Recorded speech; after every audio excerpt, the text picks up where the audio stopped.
And thank you all for your service to our great country.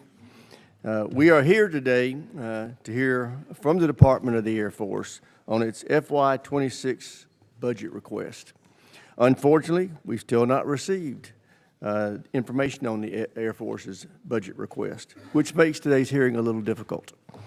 We'll need that budget in order to fully evaluate how Congress can best support our airmen and guardians. We're facing the most complex threat environment in history. China is moving forward on sixth-generation fighter jets and sophisticated air defense systems. They are expanding their nuclear arsenal at an alarming rate. And they are deploying advanced hypersonic weapons and long-range cruise missiles capable of hitting our homeland. That's why it's never been more important to invest in modern systems that will deter and defeat threats against our nation. Fortunately, the House-passed reconciliation bill makes generational investments in our national security. The bill provides over $7 billion to support air superiority, including funds to acquire the F-47, the most advanced and lethal aircraft ever built. It provides $13 billion to modernize our nuclear deterrent and rebuild related infrastructure, and it invests over $25 billion in Golden Dome layered missile defense system. But sixth-generation fighters, nuclear modernization, and Golden Dome are all big-ticket items that will take years to fully develop. And the funding in our reconciliation bill will not be enough to fully support those initiatives. That's why it's so important for defense spending to grow in the out years. Reconciliation is a one-time investment. We've got to do more. It must be followed by healthy increases in the base budget so we can afford to field these critical capabilities without cuts to readiness. While I'm supportive of much of the Air Force's work, I do have concerns with some of the ongoing projects. Nuclear deterrence is vital to our national security, and I'm concerned that the Air Force is not adequately prioritizing it. Specifically, I'm troubled by past mismanagement of the Sentinel program. We must ensure Sentinel is ready in time to replace the current ICBMs before they reach their end of life. Congress has been explicit about the need to address Sentinel's cost and schedule overruns. We have prioritized and appropriated funding to fix these problems, and yet the Air Force has taken $1.2 billion out of Sentinel funds and used them instead to meet our other priorities in FY25. I want to be very clear. The Sentinel program is vital to modernizing our triad and ensuring nuclear deterrence. Senior Air Force leaders have made frequent statements agreeing that the service must prioritize nuclear deterrence. It's time to start walking the walk. I look forward to working with you to get this program back on track. I'm also concerned with our ability to fight and win in space. Specifically, I worry that when we see the budget, it may not adequately fund the Space Force. This is one reason why we need budget details so we can evaluate whether the funding is in line with our priorities. Within the Space Force, I want to be sure we don't lose sight of our mission. Space Force got its start in this committee driven by a desire to improve the way we buy things for space. Winning the fight in space requires us to quickly develop advanced systems and platforms. Doing so starts with highly trained acquisition professionals. Every guardian supports the warfighting mission. So I encourage you to ensure that in the Space Force, operators, acquisition, intel, and cyber professionals are all on equal footing. Finally, as the department starts rebalancing the General Officer Corps, I strongly encourage you to ensure that the Space Force receives additional billets to address its unique needs as a new and growing service. I look forward to working with you to ensure our airmen and guardians have the resources they need to successfully carry out their critical missions. With that, I yield to my friend, the ranking member, for any opening statement he may have. Thank you, Mr. Chairman. And as is usually the case, I agree substantially with your assessment. And the budget certainly is where the problem starts. I mean, first of all, we don't have one. This is the latest we've gone in history, I believe, without getting a budget is very important. I know you gentlemen are not in charge of that, but to the extent that you have influence, if we could encourage the White House to get this process moving, that would be enormously helpful. It's difficult for Congress to do its job and adequately fund our needs without having the starting point of the president's budget.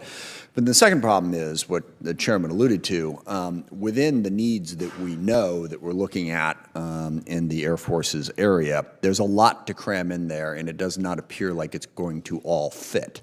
So I'm particularly curious, as you're trying to balance, as we move towards the F-47, the former NGAD, we try to upgrade the nuclear triad, meet our fighter attack needs, deal with the UAVs, all of that, space, how does that come together and fit into a budget that makes sense? Because it seems like, we are starting a lot of programs that ultimately we're not going to be able to afford to fund all of them. So it'd be better if we made choices up front. So we're going to have a lot of questions about how does that work? How does all of these programs go forward and we still wind up with the budget that we need? In space, I am encouraged by the improvements that have been made on building a resilient architecture. Space is so central to everything we do in terms of secure communications, dealing with contested logistics. We've made a lot of progress, and I want to thank the chairman, and in absentia, thank Mr. Cooper, former member. It was the chairman and Mr. Cooper who had the vision to create the Space Force in the first place. I think that's enormously important. But we'd like to get further updates on how that architecture is being updated to make it more resilient and meet all of those very difficult needs. Lastly, as I'm sure you've heard, acquisition reform is an enormous priority for this committee and for Congress. We're going to take a big swing at it this year. We'd be curious to hear your thoughts about what that looks like. Sadly, within your department, between the tanker, the F-35, and the Sentinel, we have a lot of experience with programs that went way over budget. What have we learned? How can we do that better? And then connected to that as well, something we talked about yesterday, taking advantage of a lot of, in many cases, smaller, innovative companies that are building crucial things around missiles, satellites, UAVs, that are much cheaper and much more effective in many instances. How do we integrate those new innovative companies into the Defense Department so we can take advantage of the technologies and the equipment that they're building? With that, I look forward to your testimony, and I yield back. I thank the ranking member. Now I'd like to introduce our witnesses. The Honorable Troy Mink is the Secretary of the Air Force. Congratulations and welcome. General Chance Saltzman, Chief of Space Operations, welcome back. And General David Alvin is Chief of Staff of the Air Force. Welcome back, General. I want to start with you, Mr. Mink. You're recognized for 5 minutes. Thank you, Mr. Chairman. So Chairman Rogers, Ranking Member Smith, and distinguished members of the committee, General Alvin, General Saltzman, and I thank you for the opportunity to testify here today. We're looking forward to it. The Department of the Air Force is at an inflection point. We are engaging in a fast-paced race for technology superiority against a well-resourced strategic opponent. However, we simultaneously face personnel and platform challenges affecting our immediate readiness. We must balance our requirements to generate readiness and project power today with imperative to rebuild our military and develop capabilities so that we can continue to deter our adversaries tomorrow. Our fiscal priorities are focused on addressing the balance between these realities and supporting national security objectives as outlined in the interim national defense guidance. The scope and severity of the threat to our homeland and national interests are significant and increasing, and we are now facing one of the most dangerous security environments in our history. The Department of the Air Force has structured our long-term strategy around the belief that China is our pacing threat, and this reality directly influences the Department's fiscal priorities. China's defense budget has nearly doubled during the past 11 years, growing 6% annually on average. U.S. defense spending has seen around 3% growth over the same period, increasing below the rate of inflation over the last 5 years, and many of our allies and partners' defense spending rates are even lower than ours. These limitations have allowed China to start closing the gap.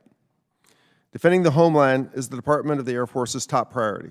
We will be continuing to do so by modernizing our nuclear force, especially through the Sentinel, the B-21, long-range standoff weapons, as well as the nuclear command and control and communication that supports these systems.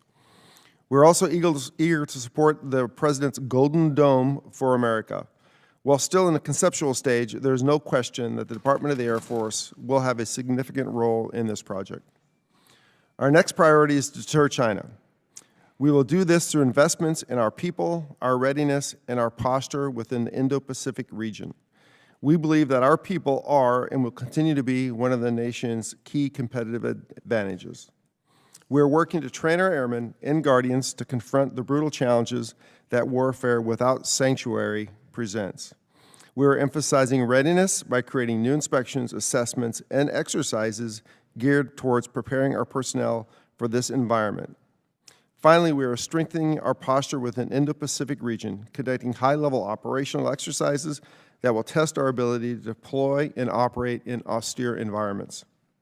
Lastly, the Department of the Air Force is prepared to provide critical capabilities and forces to the joint warfighter in order to defeat our adversaries if deterrence fails. We will concentrate our efforts in two areas. First, in our ability to fight today, and second, in our ability to fight in the future. Through our current and future investments, the Department aims to establish a balance of high and low mix of combat capabilities optimized to project power both from within and outside the adversary's threat environment. The Department of the Air Force is also looking to streamline our forces whenever possible. This includes finding creative ways to remove excess infrastructure and retire obsolete inventory. We also recognize our need and responsibility to pass an audit as soon as possible, and we are working to make that a reality. The Department of the Air Force is extremely proud of all of our airmen and guardians defending our great nation and its interest every hour of every day. We commit to working with this committee to secure the FY26 budget request, which will directly support our airmen and guardians in their uncompromising mission. We thank you for your time and look forward to your questions. Thank you, Mr. Secretary. General Saltzman, you're recognized. Thank you, Mr. Chairman. Chairman Rogers, Ranking Member Smith, distinguished members of the committee, thank you for your continued support and for the opportunity to testify on the Space Force's posture for FY26. Never before in our history has space been more critical to the future of our nation. No more than ever, satellites underpin our economic prosperity, enabling everything from transportation, communication, to agriculture and finance. Space has likewise become the backbone of national security, and today's joint force is built around the assumption that space power will be there when needed. GPS allows our forces to mass and maneuver fires with unprecedented accuracy and efficiency. Satellite communications ensure command and control of operations around the world in real time. And today's cutting-edge satellites provide the warfighter with constant and detailed battlefield awareness, alerting America's forces of missile launches and threatening adversarial activity. All of these effects and more are provided by your Space Force. At a cost of only about 3% of the larger DoD budget and with less than 1% of the personnel, there's no question our nation's Space Force is a great value proposition for the Department and an indispensable national asset for modern power projection. It is imperative that we match the dramatic rise in threats and increasing importance of space with resources to arm the Space Force effectively. The Space Force has been asked to accept new responsibilities and new missions. These new missions require new resources, or we will face tough choices between delayed readiness, reduced capacity, or unaddressed vulnerabilities. To illustrate my point, in the past 3 years, the Space Force has been asked to take on critical new missions like ground and air-moving target indications, adding new space control capabilities, advanced training requirements, and a threefold increase in launch tempo at our national spaceports. The most recent addition to our mission set is the space-based technology associated with the Golden Dome program. These are not modernization efforts or shifts from legacy mission. They represent new requirements for missions that have never been accomplished by a military space organization. By FY26, we will have laid the foundational groundwork to continue these efforts in earnest. Our acquisition efforts are fully leveraging expanded authorities, enhanced contracting mechanisms, and new processes like the software acquisition pathway. If the resources are made available, the Space Force will be postured to use them effectively in pursuit of these critical priority missions at a time of increasing adversarial challenges in the space domain. To be successful in our expanding mission portfolio, we must be able to control the space domain, protecting our capabilities in space while denying an adversary the ability to use space against us. In pursuit of our critical missions, Space Force priorities have remained consistent. Build comprehensive domain awareness, deploy resilient mission architectures, and develop the capacity to hold an adversary's space assets at risk. To that end, we are developing cutting-edge sensors and networks to provide critical information to decision-makers. We are bolstering our launch infrastructure and deployed proliferated constellations that are more resilient to attack. We are developing a host of innovative means to protect our satellites and networks. And we are investing in robust counter-space systems to defeat space-enabled threats to our forces and to our homeland. Driving a cultural change to increase the speed and effectiveness of acquiring these new systems will be critical to our success. In fact, this is part of the Guardian DNA, since improving acquisition was a driving force behind the creation of the Space Force from day one. Our acquisition professionals understand the unique needs of the warfighter, and these Guardians have driven efficiencies across all mission areas, saving hundreds of millions of dollars on launch services, leveraging novel contracting authorities to shave months off contracting timelines, and setting a new record for tactically responsive space just last year. All this while embracing a number of changes to our institutional culture to support improved acquisition, readiness, and sustainment, including standing up integrated units with sustainment and operations side by side, and establishing enhanced acquisition training at all levels to ensure a firm understanding of how acquisitions and operations combine to create combat-ready forces. We must institutionalize these early wins to ensure the complex ecosystems of acquisition, budget, and requirements continues to rapidly produce the equipment our warfighters need to win in space. Today, with your support, our nation's Guardians are poised to ensure we maintain our national advantage in space. So again, thank you to the committee for providing the support to make these successes possible, and I thank you for the opportunity to highlight the tremendous work that our Guardians are doing to secure our nation's interests in, from, and to space. I look forward to your questions. Thank you, General Saltzman. General Alvin, you're recognized. Good morning, Chairman Rogers, Ranking Member Smith, and distinguished members of this committee. I'm proud to represent the 677,000 total force airmen serving our nation. Thank you for your support, not only to those airmen, but to their families as well. I'd like to open by expressing my immense pride in the exemplary performance of our airmen in securing our homeland and deployed worldwide. From the Indo-Pacific to the Middle East to our southern border, they are working around the clock to deliver air power anytime, anywhere. The strategic landscape has shifted dramatically. We now operate in a world where the PRC is not only rapidly modernizing its military, but is doing so with a clear intent to coerce its neighbors and reshape the international order, to include a PRC nuclear breakout that demands unmatched deterrence capabilities. In parallel, we're seeing unprecedented threats to our homeland. Our mission is clear: maintain air power dominance and safeguard our security, deter aggression, and prevail in conflict. To achieve peace through strength, we must adapt and evolve. Reinforced by our most recent interim National Defense Strategic Guidance, our Air Force has three enduring priorities. First, we must defend the homeland. Air and missile threats are evolving in both speed and sophistication, and the ability to detect, track, and defeat those threats in real time is foundational to our national defense and is non-negotiable. Simultaneously, the United States Air Force provides reliable, effective, and safe nuclear deterrent that is the backbone of strategic stability. These priorities are paramount, cannot fail, and must be given equal weight. Finally, we must project power globally, either independently or as part of the joint force, to rapidly respond anywhere to deter aggression and win. This is what makes our Air Force unique, and it is needed now more than ever. To achieve these priorities, we are asking for sustained support for modernization and the development of new capabilities. The FY26 budget request is designed to build a force aligned with today's operational realities. This means preserving current readiness and optimizing our force tailored to design for contested environments, one that blends next-generation aircraft, autonomous systems, and resilient command and control. Our modernization efforts to rebuild our military include the continued development of the F-47, the integration of collaborative combat aircraft, and other possibilities to expand combat mass at lower cost. We're also upgrading the F-35 and F-15. These platforms are critical to retain the edge our warfighters need. At the same time, we are recapitalizing aging fleets, essential for maintaining power projection in the interim. Our investment in nuclear modernization remains a top priority, with funding directed towards Sentinel program, B-21 radar, and the revitalized B-52 fleet. These systems will anchor our strategic deterrent for decades to come. Equally important is the investment in our airmen.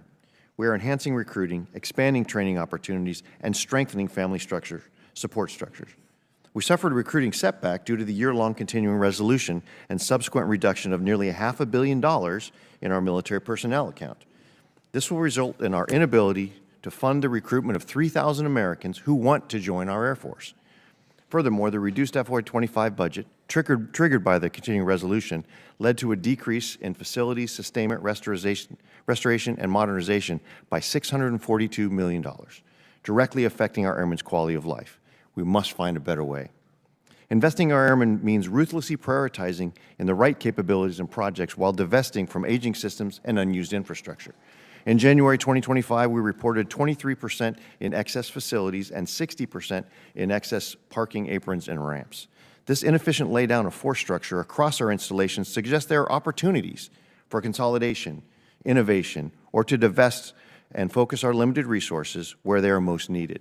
With your support, we will focus on utilizing existing authorities to reduce infrastructure, identify cost reduction and revenue-generating opportunities, and right-size our infrastructure to achieve long-term efficiencies. We don't just need more Air Force. We need a more capable one. We need more tooth, less tail, a force that can deliver rapid, decisive blows and reposition quickly. That means investing in platforms and people that enhance our warfighting capacity.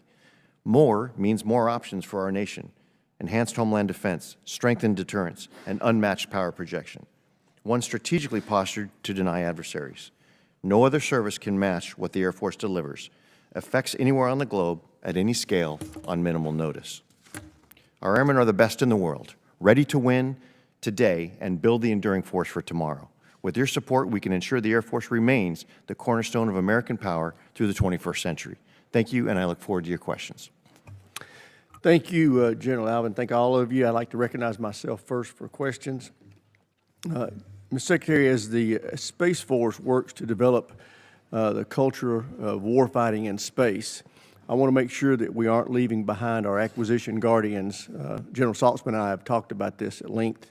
Can I get your commitment to make sure that we aren't going to see their promotion rates falling behind the average promotion rates of Space Force officers and other categories?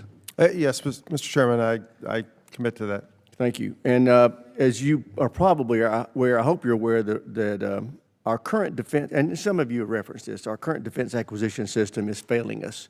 The ranking member and I have made it our focus this year to address that. What specific authorities or support can we provide you to fix this? I think you actually you highlighted right away with making sure that we have the right workforce and promoting the right officers with the acquisition workforce. The experience I've had is if you don't have the right team, the right experienced and educated team, you're that can structure the program well and execute the program. No matter what else you do, you're not going to be successful. So that's a starting.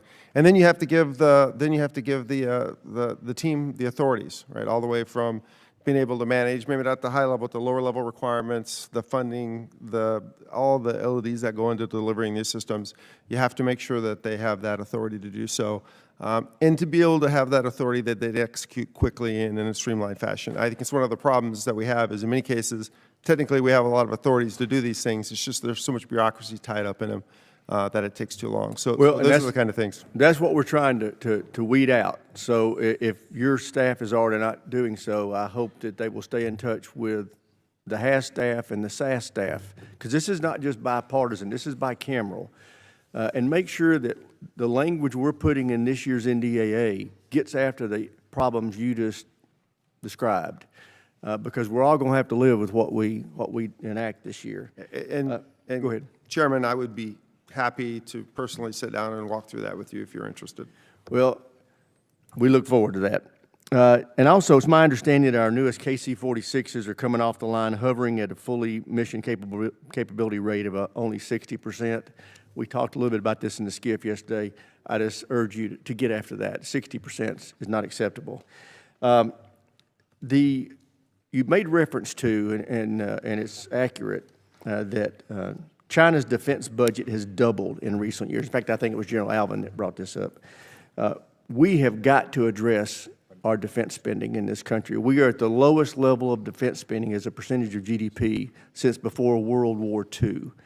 And it's unacceptable. We're going to have to deal with it. The president has set the goal. He went over to Europe and told every member of NATO that we all need to be getting to 5% of GDP in defense spending. I fully agree with him. General Saltzman talked about the need for his department to have budget relief, as did General Alvin.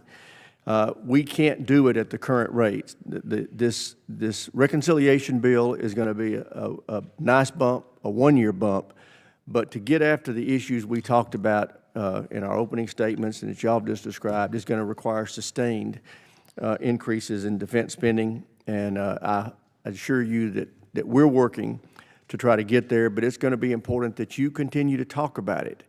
The fact is, the public doesn't just need to hear from the president and us. You need to be talking about it because you're the tip of the spear, and they need to hear from you what the challenges are for you to meet the threats given the constraints of your fiscal support at this point in time. So with that, I will yield to the ranking member for any questions he may have. Thank you. Excuse me, just curious. It's been a lot in the news, Ukraine's drone strikes, their effectiveness, ability, basically tiny, cheap drones taking out $1 billion worth of big, heavy equipment. How has that, has it changed your thinking at all about what our needs are going forward in terms of having more of those cheaper, attritable unmanned systems, and also the vulnerabilities of some of the larger systems that we're building? How does that change your planning going forward? Or is the Ukraine-Russia war sort of unique and not applicable to some of these other lessons? I can start, Congressman, and then turn it over to General Alvin. But to be honest, I don't think it changed my opinion at all. I've been very, very concerned with that threat for years now. We've seen it within the U.S. against many of our installations and our inability to deal with those, actually probably lower threat than obviously what happened within Russia. But that's been an ongoing threat that I think we've been thinking about for a long time. And it's going to take a whole of government approach to deal with in the U.S. It's very difficult to defend against that sort of thing if you're restricted to only operating within the geography of your base.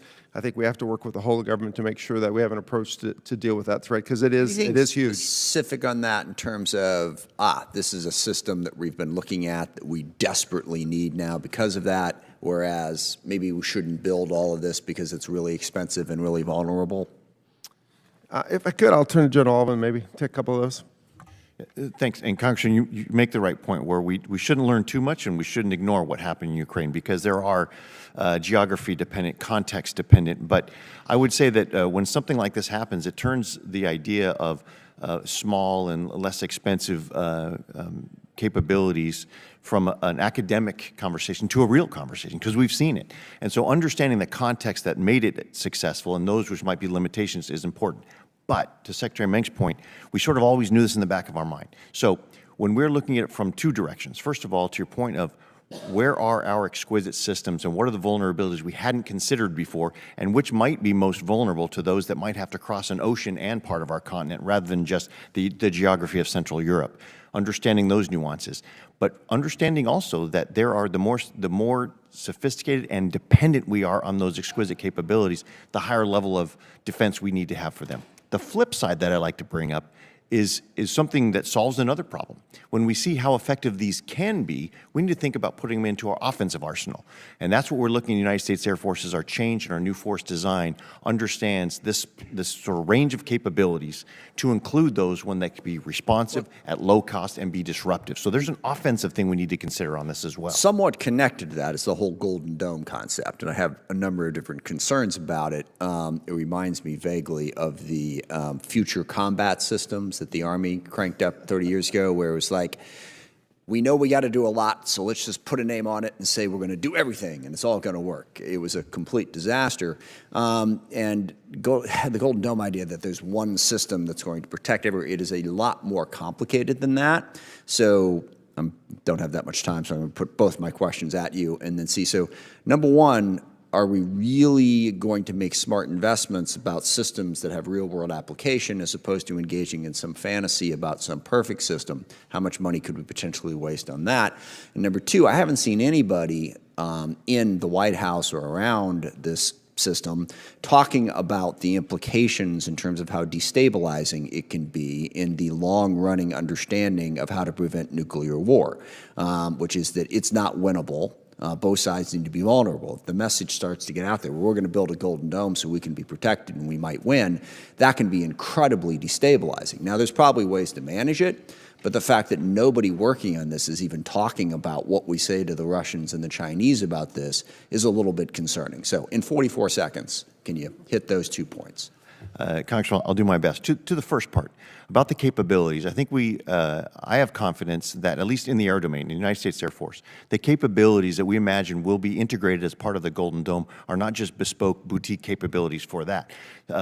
Domain awareness, the ability to intercept hypersonics and cruise missiles and those sort of things, those are applicable globally. So we will ensure That's what it better be. I'm not confident that we're there. We better take a look at it just quickly. Yeah. On the other, about the strategic stability, right. Congressman, very quickly, I would say what we need to focus on as a nation is re-getting our intellectual capacity to understand strategic deterrence in now, like we did in the Cold War, but understand it now with 3 capables, which is different. It's not just an algebra equation. It's different when you have 3 great powers or aspiring great powers with nuclear capabilities. It's a different equation we need to sort out to understand the risks. Absolutely. I just hope we seriously consider it. Thank you, Mr. Chairman. I yield back. Thank the gentleman. Chair, and I recognize the gentleman from South Carolina, not California. Wouldn't do that to you. South Carolina, Joe Wilson. And thank you, Chairman Mike Rogers, for your proven leadership, positive leadership, in correcting states correctly, too. Okay. We appreciate all of your service and for a strong America, for peace through strength. We're in a Cold War we didn't choose, between dictators with rule of gun invading democracies with rule of law. War criminal Putin and the Chinese Communist Party continue to expand and modernize their capabilities and rapidly expand, while we're forced to react to changes in the battlefield. President Donald Trump is correct. Iran must not have a nuclear bomb to achieve their goal of death to Israel and death to America. The U.S. must remain ahead of our adversaries to ensure we do not fall behind, again, to maintain peace through strength. With that in mind, Secretary Mink, we are really grateful that the courageous patriots of Ukraine caused devastating, historic damage to Russia's strategic bombers with a sophisticated drone attack. Ranking Member Smith is correct, as he just recognized bipartisan support of our Ukrainian allies and the courage of the people of Ukraine. With that in mind, ever since war criminal Putin has invaded Ukraine, we're seeing drones take a larger role in conventional warfare. The most recent attack once again demonstrates the damage that low-cost weapon systems can have to a battlefield. Does the Air Force currently possess the capability to protect its bases from such attacks in the United States and abroad? If not, what is the Air Force doing to ensure that we're able to counter these threats in a timely manner? So I think currently it's very challenging. I think, as I mentioned, we have a technical challenge that we're addressing as quickly as we can with counter drone capability. But I also think there is basically an operating conditions challenge that we have and it really is going to require a whole of government. As I mentioned, trying to defend against that sort of attack when we're limited to just operating within our geographic constraint of our base is very challenging. You have to be able to address these issues in a much broader perspective, working with FAA, local law enforcement. That all has to be addressed, or I think we're going to continue to be very, very challenged to address that threat within the U.S. or overseas. I can see the challenge. I grew up in the holy city of Charleston. And so you have the Air Force Base and the civilian air base, airport next door. Good luck. Also, Mr. Secretary, the United States is known to have the most powerful Air Force in the world. However, we can't take for granted our adversaries, especially China, as they continue to modernize. And I especially appreciate the issue, as my father served in the 14th Air Force, the Flying Tigers, in China during World War II, Kunming, Chengdu, Xi'an. Does the U.S. currently have the capability to deter our enemies on multiple fronts simultaneously?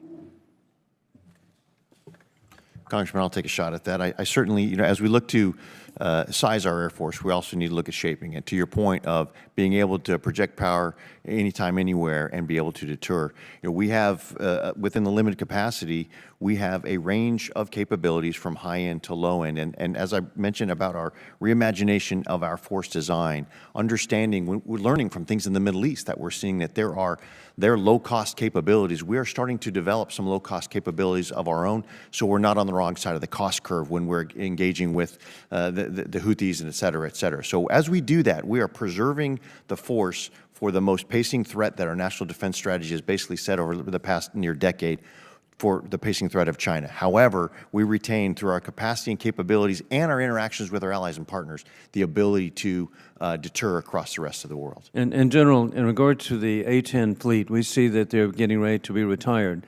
But they've been so successful and important. Is there any way that instead of retiring them, that we could provide them to our allies, such as Jordan, to deter aggression?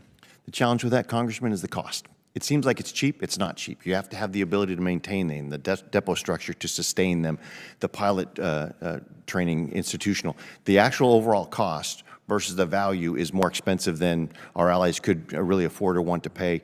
And for us, we can't afford it within our budget to be able to privilege the higher end capabilities we need against the pacing threat. Well, we have your trust in what you're doing, but any way we can protect our allies, such as Jordan, thank you very much. Thank you. Gentleman yields back. Chair now recognizes the gentleman from Massachusetts, Mr. Moulton. Thank you very much, Mr. Chairman. Secretary May, congratulations on your recent confirmation. As Secretary of the Air Force, you oversee 2/3 of the nuclear triad as well as the Space Force. So I just want to pick up on some of the questions from the ranking member about the implications strategically for Golden Dome. There are a lot of things that are parts of Golden Dome that we clearly need to do. The Ukrainian attack on the Russian bomber fleet highlighted the vulnerability of bases, and that's a vulnerability we face as well, and you said that we've been working on addressing it. There's also bipartisan agreement on the need for better domain awareness, so that if we get attacked by hypersonics or other missiles coming our way, we know in time to respond. Both of these things would increase strategic stability because we and our adversaries know that our nuclear deterrent is safe, reliable, and effective. So in other words, if they attack us, we'll know they're attacking and we will be able to respond. And what establishes strategic stability for the world and has prevented a nuclear exchange for 70 years is the fact that both sides know that. So how do you expect Russia and China to respond to the idea that their nuclear deterrent is not effective because Golden Dome will shoot down all their incoming missiles? Thanks for the question, Congressman. You know, that when we go to deterrence, you're exactly right. This is something, started with MAD many years ago, mutually assured destruction. I think the world we're in right now is a little bit different. You have that high level strategic deterrence you need to do, but there's also a significant threat of a smaller scale attack that is less than a full-up strategic kind of engagement, but is still. I agree, but my question is, so you have to be how able do to you balance expect that. Russia and China to respond to the idea, as the President has stated, that we will shoot down all of their incoming missiles? Well, I would hope that the response would be that they would be more open to negotiation to ensure that those engagements never happen in the first place. In the end, peace through strength, right? Make sure that we can protect ourselves, and then it opens a lot more opportunity for negotiation. Well, that's Mr. my Secretary, perspective, right? Mr. Secretary, hope is not a strategy, and it would be helpful to know if we're going to spend what the CBO estimates could be about 500 billion taxpayer dollars, that we understand how our adversaries are going to respond. Because a more logical response would be for them to develop ways to get around Golden Dome. That's exactly what they've done ever since President Bush pulled out of the anti-ballistic missile treaty in the early 2000s. That's why they've developed hypersonics, to get around those defensive capabilities. So if we're going to put something up in the sky for $500 billion, and it just starts an arms race, and then it doesn't work because they can get around it, then that's a massive waste of taxpayer dollars. But even more concerning, it decreases strategic stability, and it makes it more likely we have a nuclear exchange. So what is the administration doing to just to develop a philosophy, a plan, a strategy for how this thing is going to work? The enemy gets a vote here. The enemy does get a vote, and I would say two things. First off, there's been an arms race ongoing already. To be honest, what we're doing exactly, is since the early responding to the arms race, both from the space perspective, not just from the nuclear perspective, but from the counter space control perspective. The U.S. has actually sat idle for quite some time and allowed the Chinese to make huge advances and really, in some cases, gain the high ground in that area. So sitting back and not doing what's necessary to The high defend ground in ourselves what has not worked well. Mr. Secretary, the high ground in what area? Well, actually, unfortunately, Congressman, they've made significant advances both in space, air, maritime, across the board. They've Would you made say that significant advantages space or is the advances. Where have they made the most advantage? Sort of percentage-wise, where have they increased their capabilities the most? I think their fielding of their space systems. I would agree. I would space agree. system, but I wouldn't underestimate. Mr. Secretary, I'm running out of time, but I agree that space is where they've expanded the most. So why are you cutting the space budget? Why are you cutting our space budget? So the final total budgets have not been released, but Well, I know we've never gotten budgets later in history. Talk about it. But what we know right now is the space budget is going to be cut. So you have no theory for how Golden Dome is going to work, but we're doing it because China is increasing in space, and you plan to cut the space budget. That doesn't sound like a good plan, Mr. Chairman. We do have I think we have some pretty good ideas of how Golden Dome would be developed, and I think this. We'd like to hear Gentleman's those time's ideas, expired. Happy to Secretary. discuss Here that now further. recognizes the gentleman from Virginia, Mr. Whitman. Well, thank you, Mr. Chairman. I'd like to thank our witnesses for joining us. General Saltzman, I was really encouraged by our conversations yesterday, and I'm glad that you share my sense that we need extensive launch capability across all the different spectrums, especially small and medium launch. We know that we're quickly getting to capacity there at Canaveral and there in California. We want to make sure that we're using the other areas to the same extent that we're using Vandenberg and Canaveral. From your perspective, give me your thoughts about the value of small and medium launch capability, especially in the context of the National Security Space Launch Program, Phase 3, Lane 1, and the Rocket Systems Launch Program, all of those integrated to make sure we continue to build that capacity. We are still ahead of the Chinese there, but we know what they're doing to quickly catch up. Our existing facilities are getting at capacity pretty quickly. Thank you, sir. I agree with you completely. Capacity is an important issue with regards to our launch infrastructure. If we're going to continue on the pace of growth that we've seen over the last few years, we're going to have to increase that capacity. With regards to small and medium launch capabilities, this is an important area in terms of putting up experimentation, putting up prototypes, putting up demonstrations. This is all a campaign that reduces risk in programs, that matures technology. And rather than a large satellite or a large investment with a high-end satellite, the ability to test payloads at smaller scale using small and medium launch will be important going forward. Well, I'd like to formally invite you to join Representative Kiggins and myself at the Mid-Atlantic Regional Launch Facility there. I hope that your staff will work with ours to set a date for us to go there and visit and continue this conversation. I think it's incredibly important. I also want to talk about the Space Force's effort to have a tactically responsive space mission.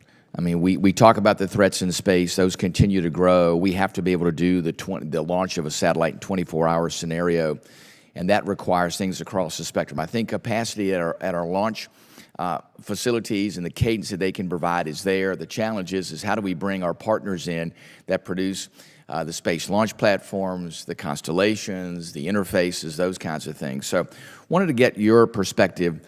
We know we have the CASTR program that has now been ramped up to where we can use existing assets in space, but there are going to be instances where our adversaries are going to look to take out key assets, and we can't find layering opportunities there. We're going to have to be able to launch literally on a moment's notice. I'm interested in your thoughts about how can we leverage commercial space launch capabilities, not just the launch itself, but also the interfaces and the satellites to go along with it, and can we use that capacity for test and training activities that can actually provide us opportunities to exercise and develop a capability, if necessary, to go at a moment's notice? Thank you, sir. Thanks for that question, because I agree completely. First, I'm very proud of what our acquisition corps has been able to do in terms of reducing the timeline associated with what we're calling tactically responsive space. We were able to take a satellite from a warehouse and put it on orbit and operationalize in less than 90 hours. We were going to beat the 24-hour launch order to orbit. 3 hours of weather kind of got in the way. We did it in 27 hours. We really reduced all of those to really provide a real capability. Your point about test and training is spot on, sir.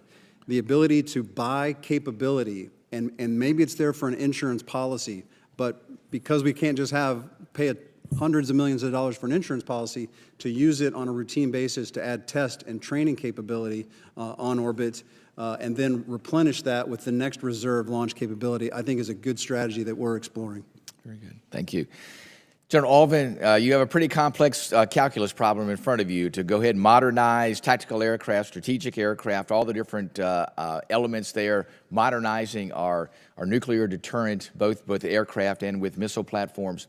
Give me your perspective on how do you do that? How do you do that too in a realm where there may be a little infusion of resources, but if you look longer down the road, we're going to have to find ways, I think, internally to make best use of the resources that we already have. And then you talked a little bit about maybe redirecting resources and being able to maximize the efficiency of what happens within the Air Force structure. So just give me a quick viewpoint on that. Thank you, Congressman. I say very quickly, it's two parts. Yeah. The first of all is do what we have been doing more recently, which is more clearly articulating what we think the value of air power is to the nation. Yeah. And that lets the Department, the President, and the Congress decide how much Air Force that they're willing to resource.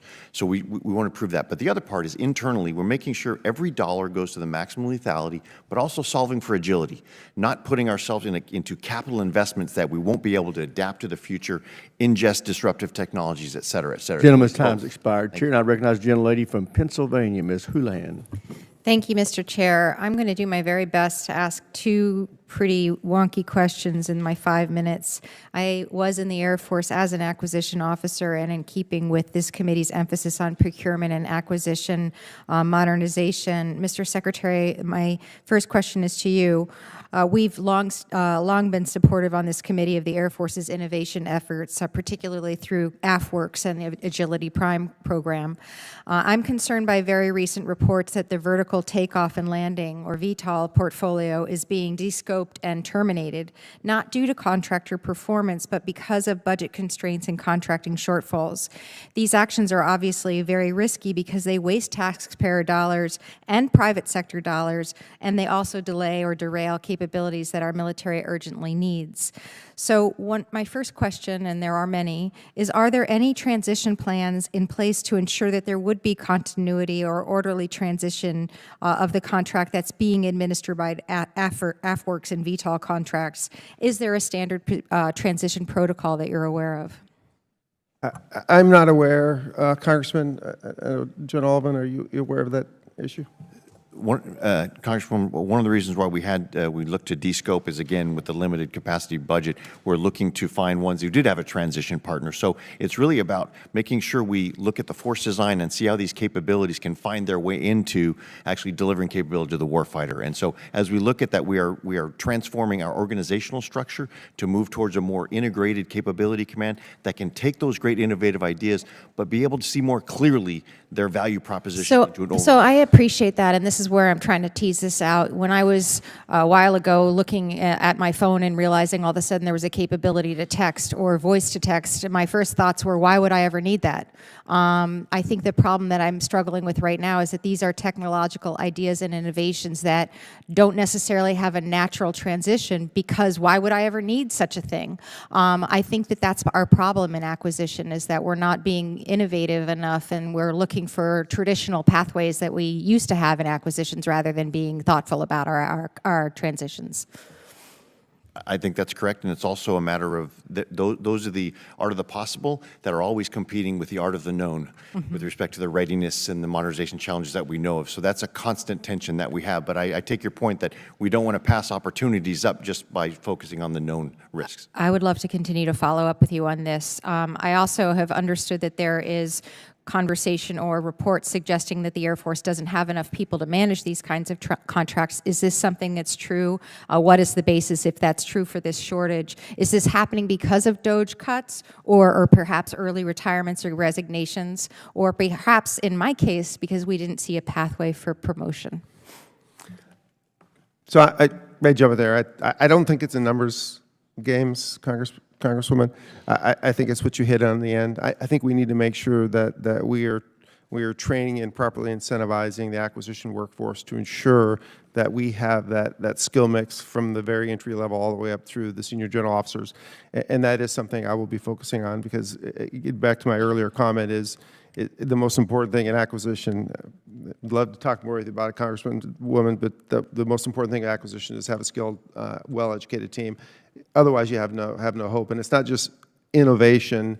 We have to be innovative, but we also have to innovate faster than our potential adversary, and they're innovating very fast. So it's a combination of just innovation, but you have to innovate quickly. And in the you need a interest team to do that. of the time that I have, the other thing that I remember very acutely is that this is not just a force of uniformed personnel. There's a significant force of civilian personnel as well that we rely upon. And my real concern is that we're doging these people without understanding why they're important, because they are critical to our mission.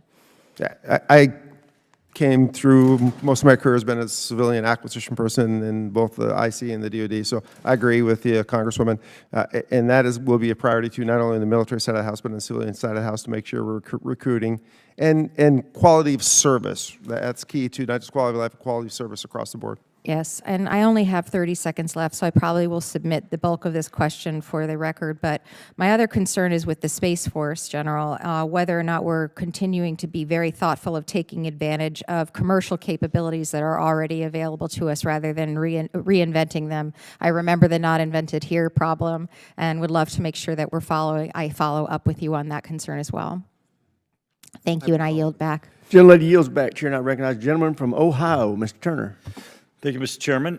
Joe Saltzman, thank you for your leadership, not just for the amazing way in which you are rising to the threats that we are facing, but also your leadership in shaping the organization that is new and is rising to the needs that we have.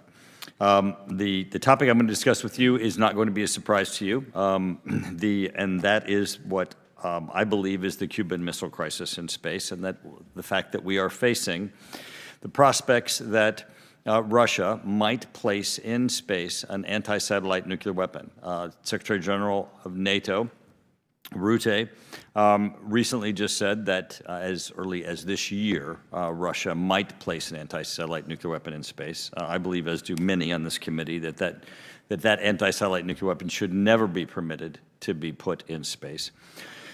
You, I believe, coined the best phrase ever, and that was, you said, if that went into space, it would be day zero. And many people think of that if an anti-satellite nuclear weapon was in space and was detonated, that would be day zero. But you identified it being placed in space as day zero because you said that would be the day from which we would no longer be able to depend on space, because the very next day it would be irresponsible to depend on space, because if it was detonated, as Dr. Plum has said here, that it would wipe out everything in low Earth orbit, and low Earth orbit would be uninhabitable for up to a year.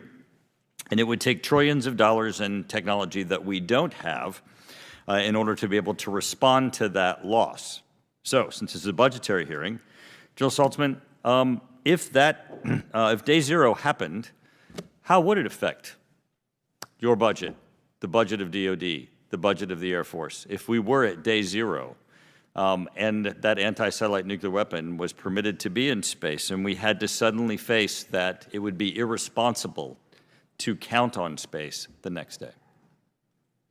Well, thank you for that. And obviously, I agree with you that this is a tremendous threat that we have to think through in terms of contingency planning. A detonation on orbit would be catastrophic across a number of mission areas. It would foul the domain.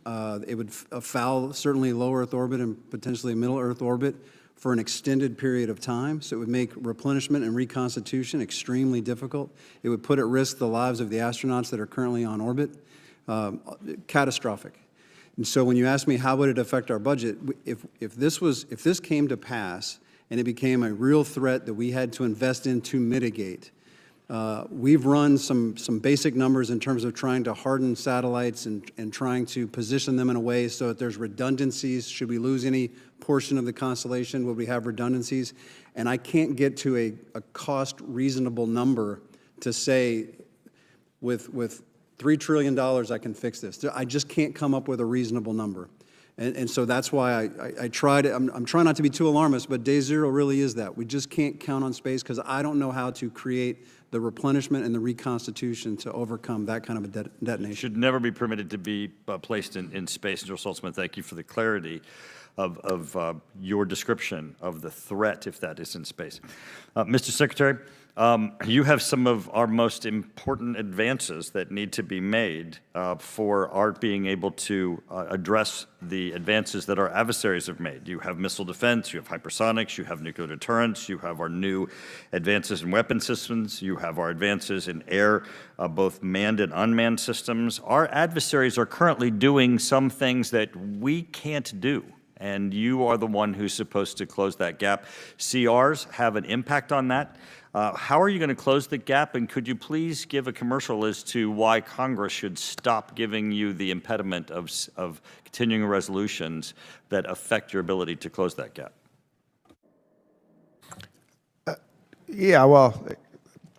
Continuing resolutions are very, very challenging. They have implications, as was mentioned, just from a personnel perspective. The personnel budget, it has also a significant, in some ways, an outweighed effect on acquisitions.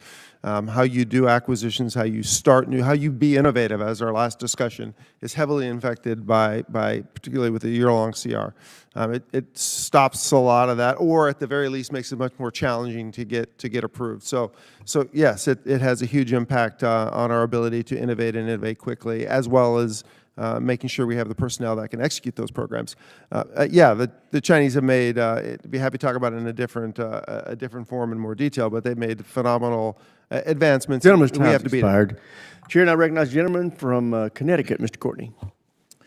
Thank you, Mr. Chairman, and thank you to the witnesses for your testimony today. Again, at the outset, I just want to associate myself with the remarks of the chair and ranking member about the lateness of the budget. We're less than 4 months away from the start of the fiscal year, and we're now being told that the actual budget document won't be over here until the end of the month, last week of the month. I certainly agree with Mr. Turner about the harm of CRs and the testimony of the Secretary, but having a delivery date of the budget with less than 3 months to go before the start of the fiscal year, I think this process is doomed in terms of trying to avoid a CR. This place is not a rubber stamp. Article 1 of the Constitution makes it pretty clear who's the decision maker in terms of both appropriations and authorizations.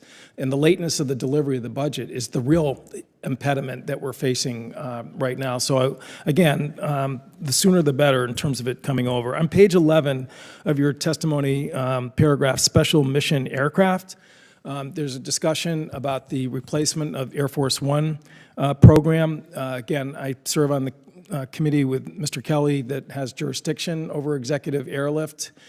We had a hearing a couple weeks ago where Barbara Costello, the acting assistant secretary of the Air Force, testified that there was actually some progress being made as far as the recapitalization of the 2 aircraft that were purchased back in 2018.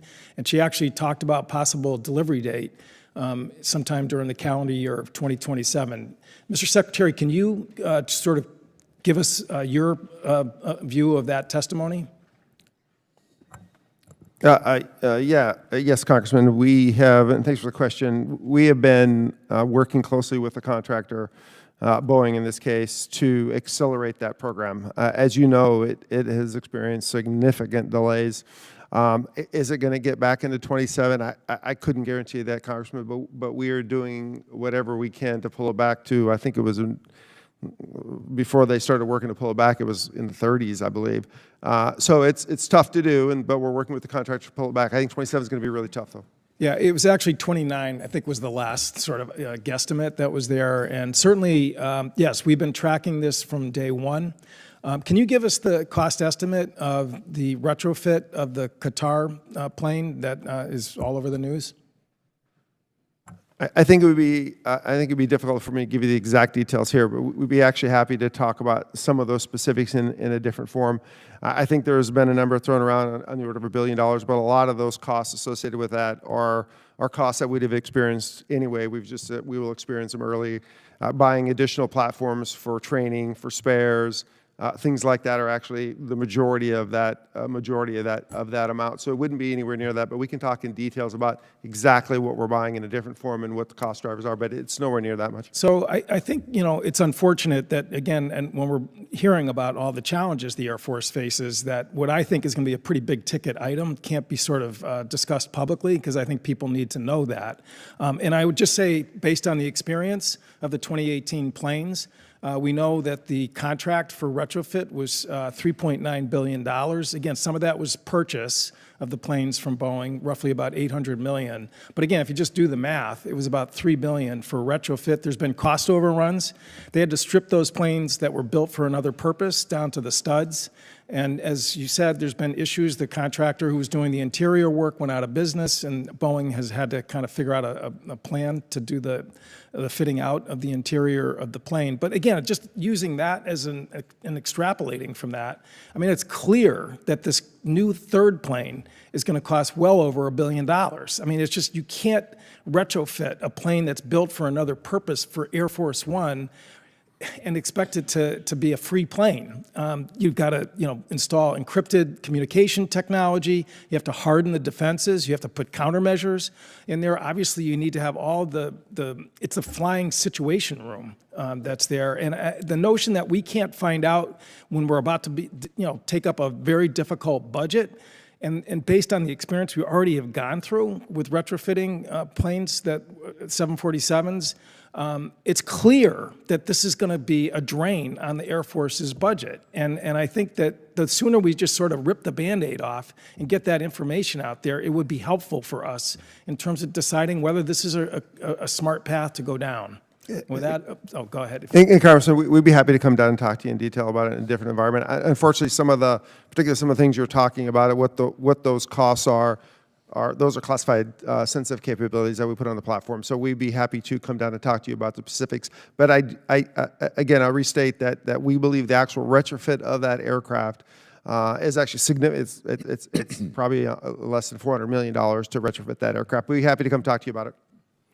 Gentleman's time expired. I just want to emphasize a point that Representative Courtney just made, and I'm not blaming you, but Congress is going to decide what we do and don't spend. The administration, OMB in particular, not giving us a budget is not going to compel us to comply with what they give us late. So whoever's listening to this hearing from OMB needs to understand we want to have a healthy dialogue with military professionals like this about what we need to spend to get us where we need to be. We need a budget to help inform that dialogue, but if we don't get it, we're going to ride it without it. We've gotten a skinny budget, which legally allows us to comply with the requirement that we receive a budget. So there's no reason not to get us some information, but I think Mr. Courtney is right, and we all need to acknowledge the fact that being delayed with that presentation is not helpful. With that, I will recognize the gentleman from Tennessee, Dr. Desjardins. Thank you, Chairman Rogers. General Alvin, I appreciate our meeting yesterday and also your comments about doing everything we can to accelerate Sentinel. As I noted to you, and as our chairman made abundantly clear in his opening statement, I'm concerned that the Air Force's decision to cut funding for FY25 adds risk to the program, the Sentinel program, particularly if we begin FY26 on a continuing resolution. Secretary Mink, I'd like to ask you a question I raised with General Alvin. Will the Air Force be prepared to submit an anomaly request for Sentinel or reprogram additional resources to the program to avoid disruption? Is that something you'll consider if the circumstances warrant? So, Congressman, Sentinel is, if not the number one priority for me. It is definitely in the top two or three. We will do whatever it takes to deliver that program as quickly as possible. It's nuclear deterrence, it's national security. We will do whatever is necessary to ensure that that program is properly funded. I expect you probably know it's in the middle of a McCurdy, so some of the work has been slowed down, which required a rephasing of the resources. But we are making sure the resources are there and that we are taking the appropriate recommendations out of McCurdy, restructure, and move forward with that program. It has my highest priority. It's the thing I've spent the most time on since I've been in this job. It's only been 2.5 weeks, but it is the program I spent the most time on. Okay, and by the way, congratulations. Wanted to talk just for a second about Arnold Engineering Development Complex. First, General Alvin, I thank you yesterday. I want to thank you again for taking time to meet with the Arnold Community Council from AEDC last month. That visit was deeply appreciated, not just by the local community, but by also the broader Tennessee congressional delegation. And Secretary Mink, we look forward to hosting you at Arnold at your earliest convenience. As you know, Arnold Engineering Development Complex plays a central role in testing for hypersonics, next-generation aircraft, and potentially an expanded mission in the space testing, depending on what happens with the basing decision for Space Command. But based on what we've seen, the current funding model doesn't appear to keep pace with the scale or complexity of those demands. Do you believe there's a need to rethink how we resource and manage test infrastructure like AEDC to ensure it's aligned with the Air Force and the broader mission where it's headed? Yeah, thank you, Congressman, for that question. I think it's very important, and as I was mentioning before, we need to make sure we're getting every bit of capability out of every dollar we put in to the United States Air Force. And so the manner in which we're sort of reimagining the way we develop capabilities in an integrated fashion, different from the past, where we might look at developing a fighter system, and over here a mobility system, and here an IT system, looking at it from an entire, we'll call a mission thread, what it takes to do everything from the concept to developing an entire capability. That will allow us to shed more light on some of those critical but maybe not headline-grabbing capabilities, much like AEDC, and those things that require the testing that if you don't fund them, they will find themselves the cause of slowing down of a program. So as we look at it through more of that lens, I think we're going to be able to highlight and advocate more for those critical but less popular parts of the entire capability development portfolio. And Secretary Mink, did you have anything to add to that? Just wholehearted agreement that the testing infrastructure across the board is just critical for us to be able to train against the representative threats of what we are almost assuredly going to see overseas. Okay. Well, thank you both for that. And I'll just note for the record that OSD's O&E requirements are placing a real burden on the work being done to modernize Arnold. Director Wilcox, who oversees T&E, has been a strong advocate for Arnold's unique mission, but as far as we're aware, there's no clear path to address this through NDAA, only through OSD's internal policy direction. So I plan to raise this directly with Secretary Hegseth in the coming weeks and hope I can count on your support as we look to accelerate our testing enterprise. And with that, Chairman, I yield back. Gentleman yields back. Chair, and I recognize the gentleman from Colorado, Mr. Crow. Thank you, Chairman. General Saltzman, what is your most important asset? We're talking about the on-orbit capabilities. I hope you say it's your people. Well, of course. I mean, there's no doubt that the acquisition and operators and intelligence personnel It's the Guardians. are the assets. Do they have a unique skill set and technical capability? Yes. Do you rely on a large civilian workforce? In relative comparison, probably. It's about 5,000 civilians in the Space Force of our total less than 15,000. So about a third, over a third, which is larger proportion than most services. Yes, sir. Secretary Mink, would you share that assessment that your most important asset is your people? Yeah, definitely, Congressman. And that your people have unique skills and capabilities? Yes, they do. And that the civilian workforce is an essential element to your mission? Yes, across the entire department. General Saltzman, can you force your civilian workforce to move? Not most of them. But Guardians, active duty service members, you can compel to move, but you can't go to a civilian and say you have to relocate you and your family. With very few exceptions. They can leave. They can actually leave employment if you do that. Correct. What would happen if you lost half of your civilian workforce for a major unit or capability? It would, that unit would be underperforming. Is China moving really fast? Yes, sir. Are they moving faster than us in some capability, in some technologies? I don't know how to measure speed of certain capabilities, but they are definitely moving fast in counter space capabilities. For So if we slowed down one of our capabilities, would that put us at a strategic disadvantage? I do not want to slow down development of any of our capabilities. Secretary Mink, U.S. Space Command is headquartered in Colorado. It's at full operational capability, and it relies substantially on a civilian workforce, correct? That's correct. Are you familiar with some of the surveys that were done of the civilian workforce, that if it were to be moved out of Colorado, a substantial portion of that civilian workforce would refuse to move? Yes, Congressman, I'm aware that we would have attrition, and it would be very important that we manage that move over a period of time if that occurs. Would it, with what General Saltzman just said, would it slow us down, though, relative to the speed of China?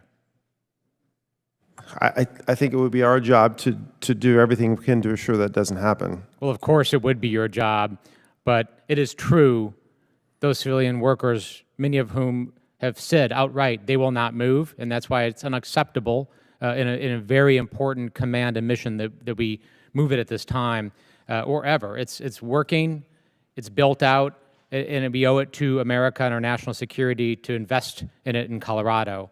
And there's a lot of folks in Congress who believe that is an important part of our mission in national defense.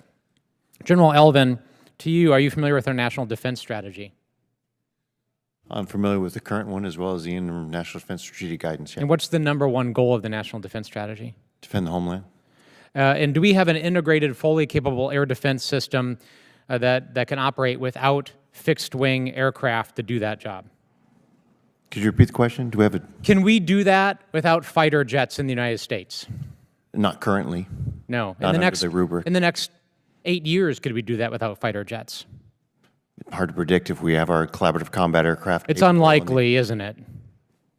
Given our current inventory. Are you familiar with the commander of NORTHCOM came before this committee and just last year testified that it is essential for his capability to protect the homeland that there be fighter jets in Colorado on mission-ready status to protect the western United States. Are you familiar with that testimony? I'm not familiar with the testimony, but I trust Young Guillot, and I trust that if he said that, he did that under his predecessor authority as the responsibility for NORAD and NORTHCOM. Well, I represent Buckley Space Force Base, where that mission is located.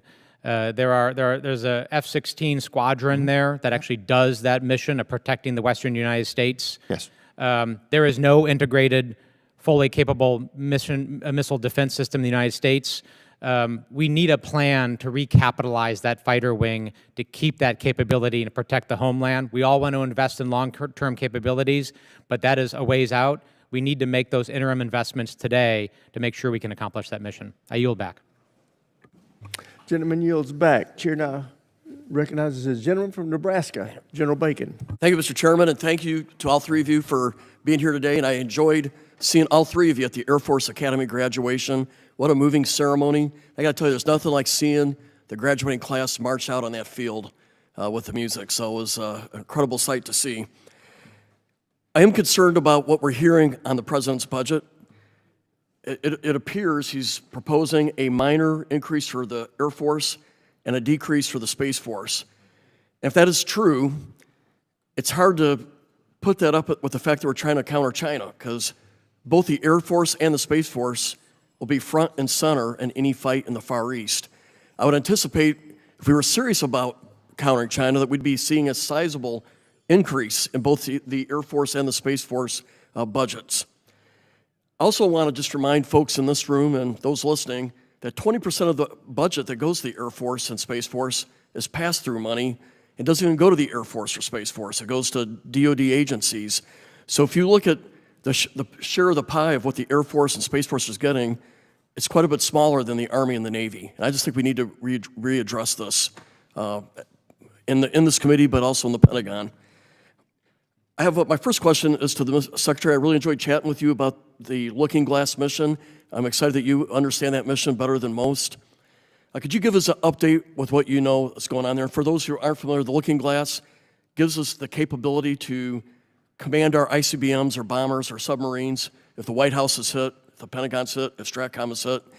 We used to have a 24-hour-a-day airborne mission. We stopped doing that when the Cold War ended. However, I think we're going back to the threats where this capability is needed again. And we know the Navy is at some point walking away from this mission. So I'd love to get your update, Mr. Secretary, on this important mission. If I could, Congressman, I would just say I agree, and thank you for coming out to the Academy graduation.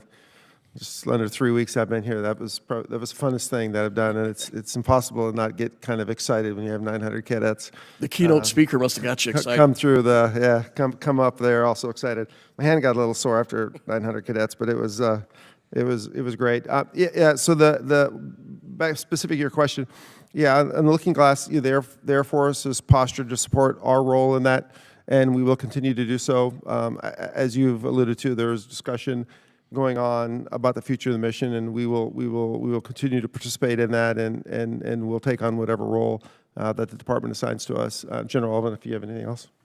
No, I just and the Navy is agreed to continue that until they're relieved. But when they're relieved, if the mission comes to us, we'll take it. We would ask to be appropriately resourced for it. But as long as that mission is required, we'll ensure that between us and our other services, we're able to support the nation in that critical mission. I submit to you it's critical with the 15-minute warning times with some of the nuclear weapons that Russia and China can deliver here with hypersonics. We need to have the survivable thinking, and it's important for deterrence. They need to know that no matter what they do, they can't decapitate us, that we have the ability to respond. General Alvin, I might point out a two-time classmate with me. The Air Combat Command says we need over 20 Compass Call aircraft, yet the program of record is at 10. Could you give us your mind on what we should be doing with this in the future? Congressman, and correctly so, we're understanding that, electronic warfare is sort of drifted in the back of our mind. It's now back in the front of our mind as we see the criticality of that. The great thing about EA-37 is once we put, as you know, once we put the operators in the back of them, those things, they are creating new and interesting ways to really put dilemmas in the minds of the enemy. So the program of record right now is 10, and understand those ACC puts a requirement as higher. This is a matter of resources. Is it this or munitions? Is it this or tankers? Is it this or other things? All of the things we need. But I will tell you, we are understanding how we can squeeze every ounce of capability out of every platform that we get, and they all go into the big prioritization. General Saltzman, what are the one or two things you think you need to do first to posture the space for the Golden Dome? Well, I think as we look across the portfolio of things that we already bring to bear, whether it's sensors, whether it's the data networks that have to move the data quickly, the software that enables rapid decision-making, even before we get to the effectors that actually can mitigate the threats, that all has to be stitched together. So we're doing the mission analysis, and I think that's the first thing that has to be done.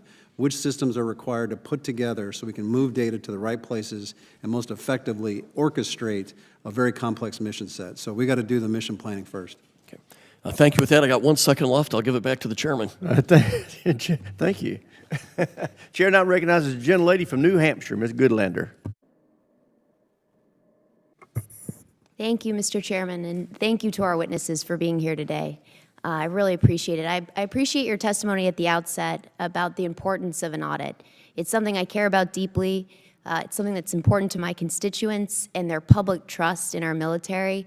And I wanted to ask you, Mr. Secretary, if you could tell us more about the concrete steps you're taking to ensure that the Department of the Air Force passes a clean audit this fiscal year. Thanks, Congresswoman. Yeah, we spend quite a bit of money in the military.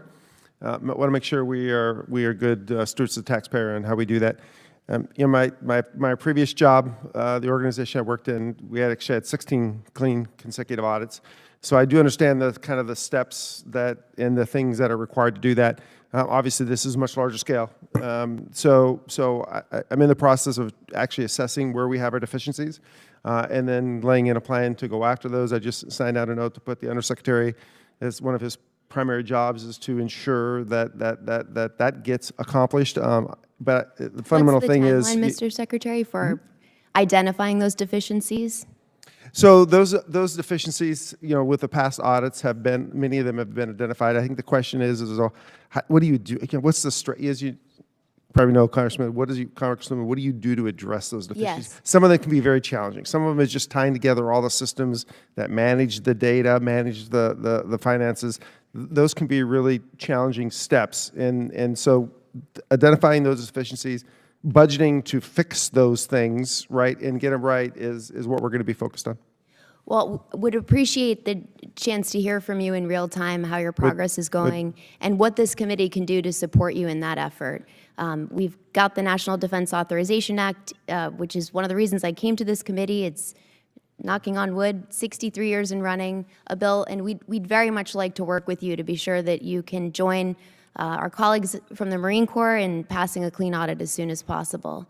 I wanted to also ask you about, another issue that matters a lot to my constituents, the right to repair. Could you tell us a bit about your understanding of what the right to repair means? To me, the notion that our military cannot repair our own equipment and weapon systems and aircraft is an outrage. It's costing us billions and billions of dollars to the taxpayer. It's delaying our military readiness. It's a driver of waste, fraud, and abuse, and we're all very committed to cutting down on waste, fraud, and abuse. So I wanted to ask you, we heard from Secretary Driscoll yesterday about his commitment to ensure that going forward, any contracts and the way that the right to repair is undermined is really through highly obscure and technical provisions in our contracts, that going forward that doesn't continue, and working retroactively. So can you tell us about your efforts on this front? So first off, as with Secretary Driscoll, I gave you my commitment that this will be something that we will ensure contracts going forward, that we have full flexibility. And I think, as you alluded to, there's a whole spectrum. It can be all the way from the contractor has the full right and authority to do that to, even if they don't, the government doesn't actually have enough of the technical specs to actually do it. So we're still relying upon the contractor.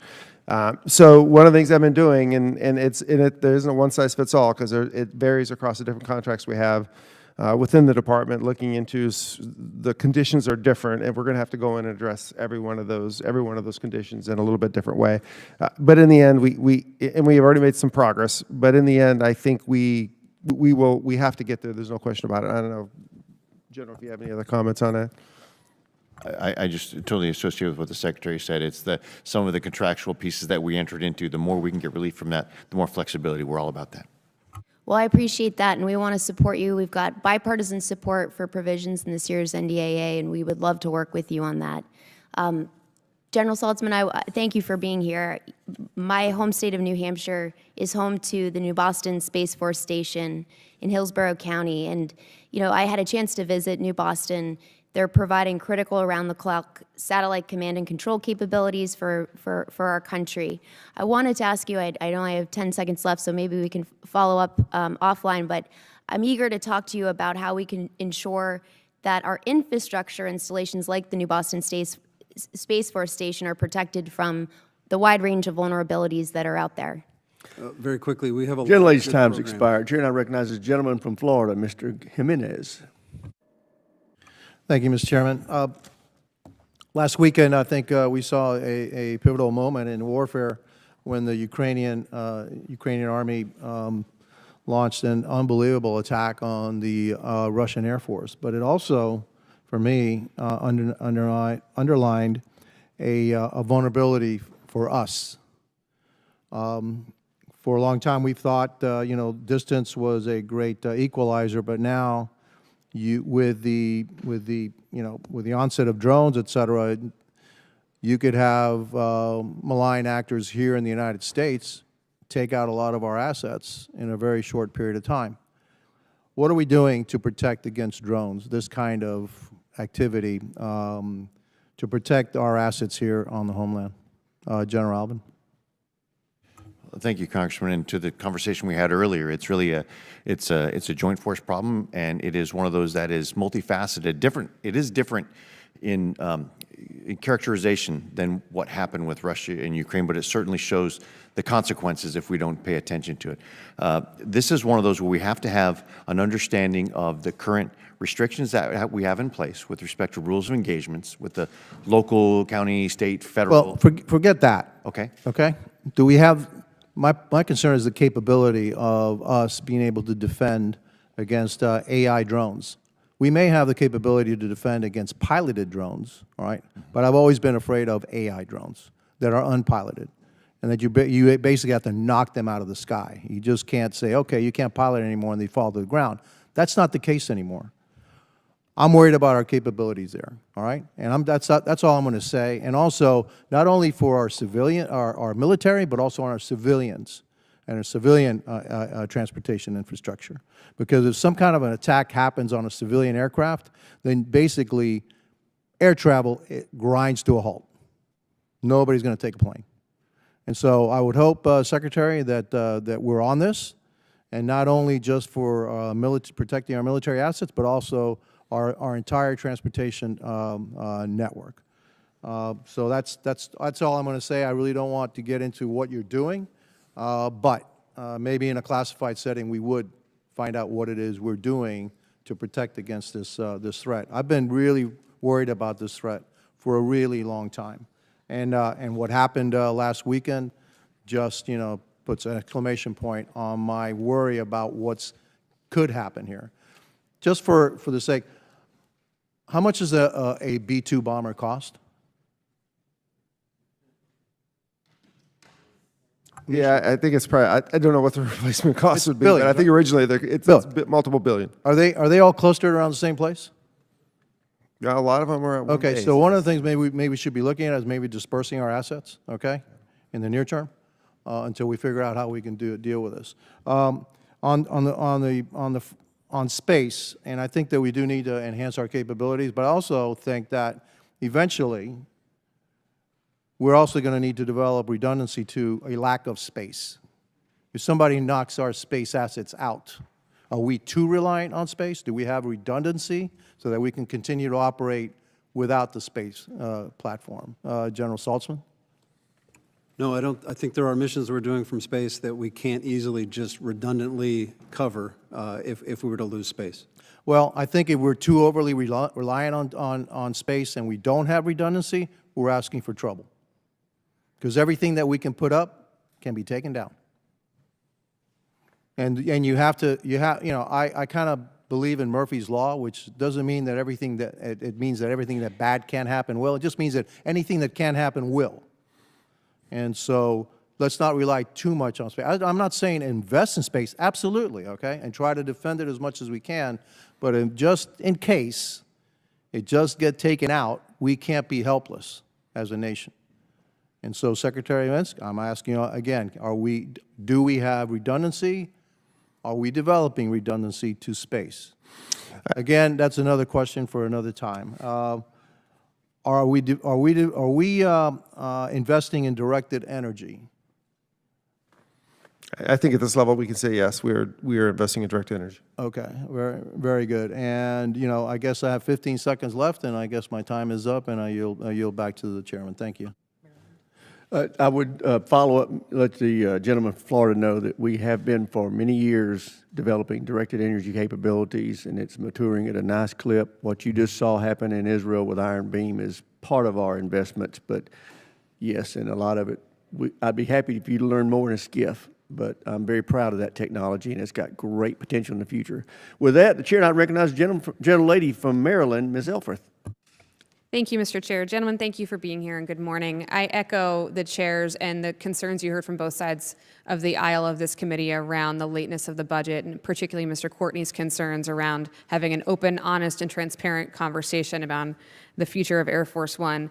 I'm going to start with a local issue and then expand to a national issue. We've talked about A-10s quite a bit. I know that you all talk about the future of A-10s quite a bit in every one of our states. But as you well know, Maryland's National Guard, our 175th wing, is unique. It comprises both the flight component and the cyber component, which I'm very grateful for the expansion of that cyber component. But with the divestment of the A-10s, we'll lose that flight mission, but the cyber component is not yet stood up. And so there's going to be a bit of a gap in our mission, and I would just love some greater clarity, I guess, General Alvin, about CyberWing's expansion. When do you expect the full operational capacity? What's our planning to manage this transition period? I'm giving you all this at once. And then how are we coordinating with Cybercom in particular to properly integrate this expanded wing? Well, thank you very much. And it truly is a key mission going forward in a growth industry in the cyber wing. So we want to go as fast as we possibly can. So it really is not going to be a gap of sorts. It'll be a gap from full capability to full capability. But we expect the sundowning of the A-10 mission by the end of fiscal year 25, so in about 5 months. But in October is when we start building, and we expect within 36 months of that, we will have an initial operation capability. But in between times, we will slowly be gaining missions. So there will be things we're already doing, just robusting up in both capacity and sophistication. And then having Fort Meade right up the street is one of those where we're going to be able to leverage that capability to bring that on as fast as possible. One of the advantages is the greatest asset that we have in a cyber wing are the personnel. And so being able to attract that talent in that area is one of the big advantages there. And it also reduces the ability for potential extra MILCON that would go with another platform coming in. So we're going to be aggressively standing up between 1 October 2025, beginning of 26, 36 months later, we're looking to get IOC, and we'd like to get it sooner. I would like to get it sooner as well. And Mr. Secretary, just following up on that, our air wing in Maryland, we've seen 8 combat deployments in just since 2001, just over 23 years. My Governor Westmore, recently sent you a letter, I believe it was last week, asking for a meeting. I appreciate you've been on the job 2.5 weeks. But to expand in detail on what the General just shared, can I ask for a commitment right now, you and your staff, to meet with my governor and the Maryland delegation to walk through this so we have that seamless transition? I'd be happy to. Okay. My staff will follow up with your staff literally as we walk out the door. Thank you very much. Okay, thank you for that. Moving on to General Saltzman. Well, actually, to everybody at the panel, I bring this up, I'm a broken record, but I'm really proud that my first CODEL, being a member of Congress, 153 days so far, was actually to Vandenberg, and I greatly enjoyed that experience. It also kind of opened my eyes to physically seeing you have a solar field. You're generating energy at Vandenberg, which is very exciting. We talk about energy resilience and capability, particularly as we're overly relying on 50 states for energy generation and delivery. So you have a solar generating farm, but you have no storage. So it gives me great pause to think about our vulnerabilities, both just from a grid system, but also our vulnerability from foes. Very easy to disrupt readiness capabilities when we don't have energy to and from. So if you could speak specifically to Vandenberg, General, and then Mr. Secretary, your plans to, obviously the low-hanging fruit is a Vandenberg, but I would love to hear your plans on how we're going to make sure our installations are energy independent and resilient as possible from a readiness perspective. Well, thank you for that, and appreciate you coming out to Vandenberg and taking a look at all the great people and mission they're doing out there. I couldn't agree more that energy resiliency is operational readiness, and especially in the Space Force, where we do most of our missions from our in-base locations. We don't have to deploy to do space operations or launch operations. And so we take it very seriously. We do mission continuity exercises on a routine basis to uncover where the particular shortfalls or vulnerabilities are. We flow those back up to try to make sure we're as resilient as possible. The other initiative that we've taken on is a weapon system infrastructure accounting drill, making sure that when we talk about power generation, it's a part of our readiness account. We haven't traditionally done that. That's not something that other forces have to do to the same degree we do. So we're redesigning how we have transparency of our readiness in that kind of infrastructure, and I think that'll... Gentlelady's time's expired. Chair, now recognize the gentleman from Texas, Mr. Luttrell.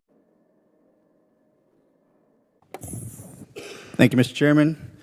Gentlemen, thank you for coming to see us today, and thank you all for your service. Ms. Elfrith and Mr. Wilson actually started this conversation about the A-10s. I think I got lost in space when I was talking. I'm not talking to you when I say that. That the A10's shelf life is gone, and then we're going to create the next asset.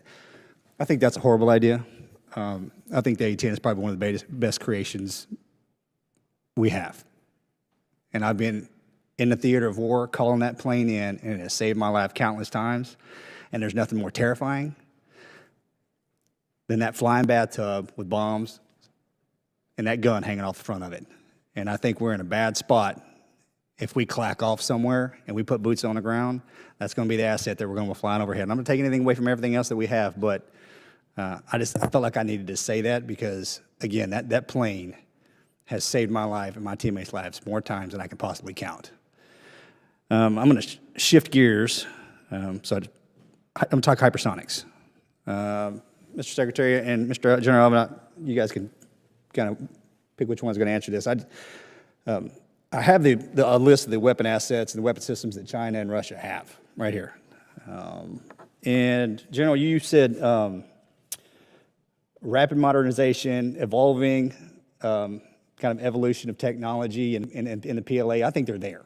I mean, I think we're kind of looking at them as that's kind of the bar that's been set.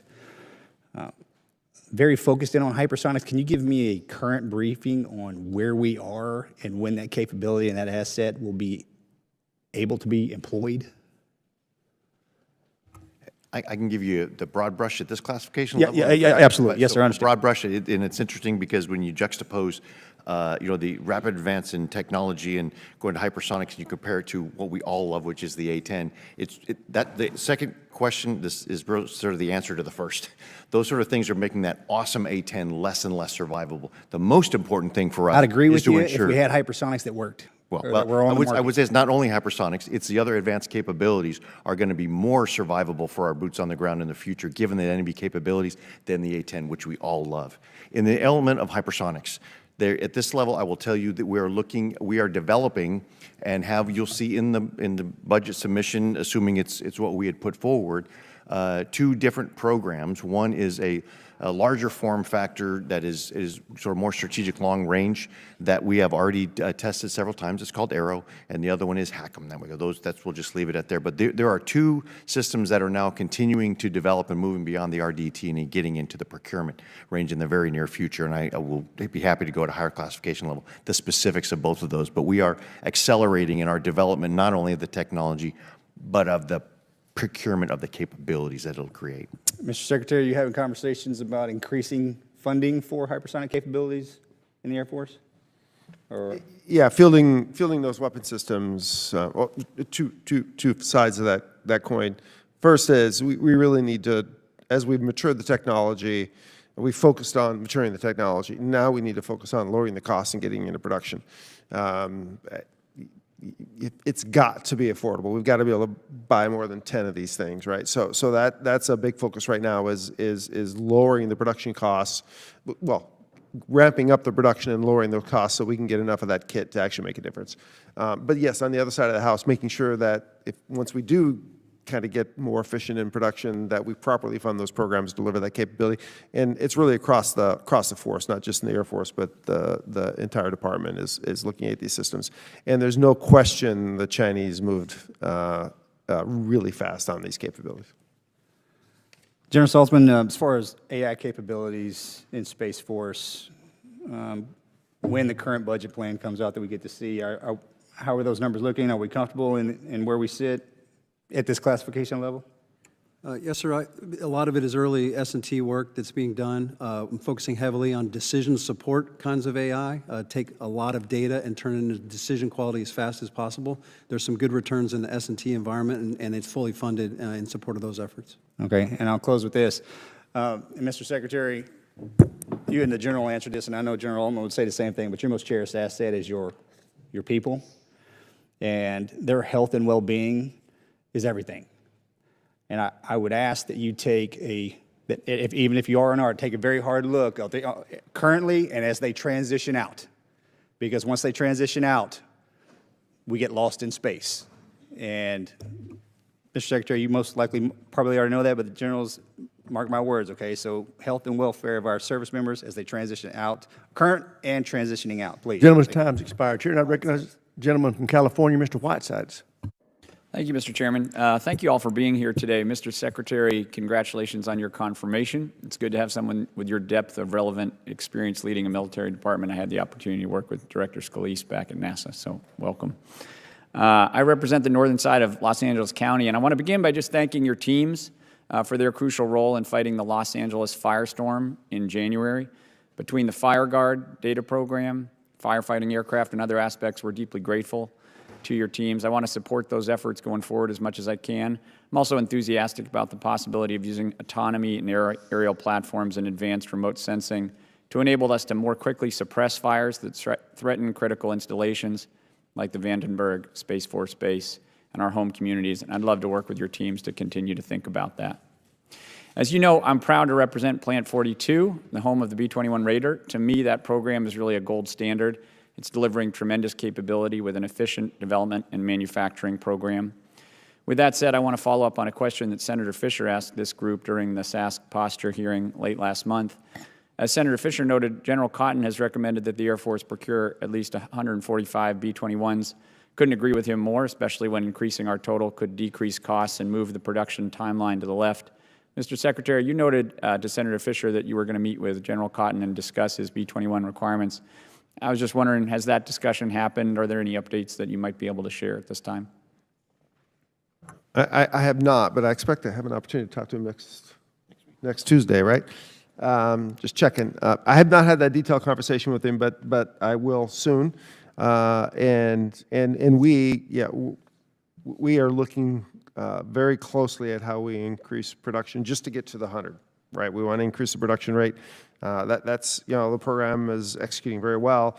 That's really the challenge we have right now is getting the production rate up to deliver the numbers that we'd like, which then gives us the opportunity to increase numbers if we can. Thanks for that, Mr. Secretary. The committee has had multiple discussions over the past few months about the importance of developing robust space domain awareness, something that I strongly support. Most of my career, I've been focused on securing U.S. leadership in space, both from an economic and national security perspective. Remote sensing is central to the fight of the future, and space-based capabilities are critical. That said, as I recently raised with General Guillot and as Representative Jimenez discussed, space-based capabilities cannot be the basket in which we put all of our eggs. We need redundancies across domains. That's underscored by the insatiable appetite for remote sensing information from forward operators. Mr. Secretary, I know you spent much of your incredible career around space assets. Can you give us some reassurance that you'll support an appropriate balance between space, air, and terrestrial-based systems when it comes to remote sensing capabilities? Yes, Congressman, I can. You can never allow yourself to be put into a single point failure situation to where if you lose a system, you've totally lost that capability. So both on space, redundancy in space is going to be critical. General Saltzman talked a little bit about that earlier, so that's going to be important, but also, a mix between the different domains is going to be critical going forward, and that is something we intend to continue. It's always a balance, right?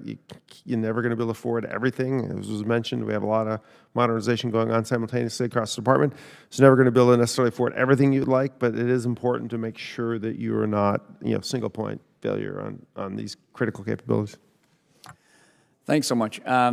Last week I had a great visit to Edwards Air Force Base, which is just north of my district in the 412 Test Wing. And just on the point that by the way, you've got an incredible team out there. They're doing incredible work. And General Alvin, we're grateful for the great support you've made to them. Just on the point, minor point, but on the point that Representative Elfreth made about energy storage, they have a huge private solar installation on that base territory. And if you could just provide a little linkage in solar local storage, I think you could make Edwards ensure that it's keep operating through potential natural and man-made disruptions. So something to think about for the future. And with that, I yield back. Thanks so much. Gentleman yields back. Chair, and I recognize the gentleman from Guam, Mr. Moylan.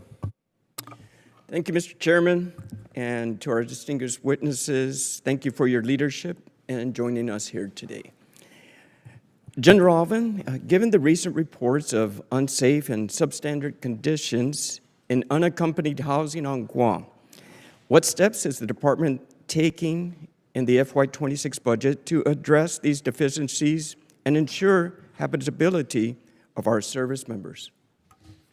Thank you, Congressman. I appreciate the question, and it certainly that is something that we take very seriously. We always pride ourselves in really working hard for unaccompanied housing, and when the Secretary of the Navy went out there, he happened to find our very worst through the Building Condition Index assessment, the very worst in our United States Air Force. But even our very worst should not be that bad. So with respect to specifically Palau Dorm and then Rota after that, we aren't waiting until FY26. We had seen this coming, and it's been about 56 months since we took over all of those facilities from the Navy, and we had tried to identify and ensure that we were moving forward with all of our unaccompanied housing across the way. And then, of course, MAUR didn't help at all.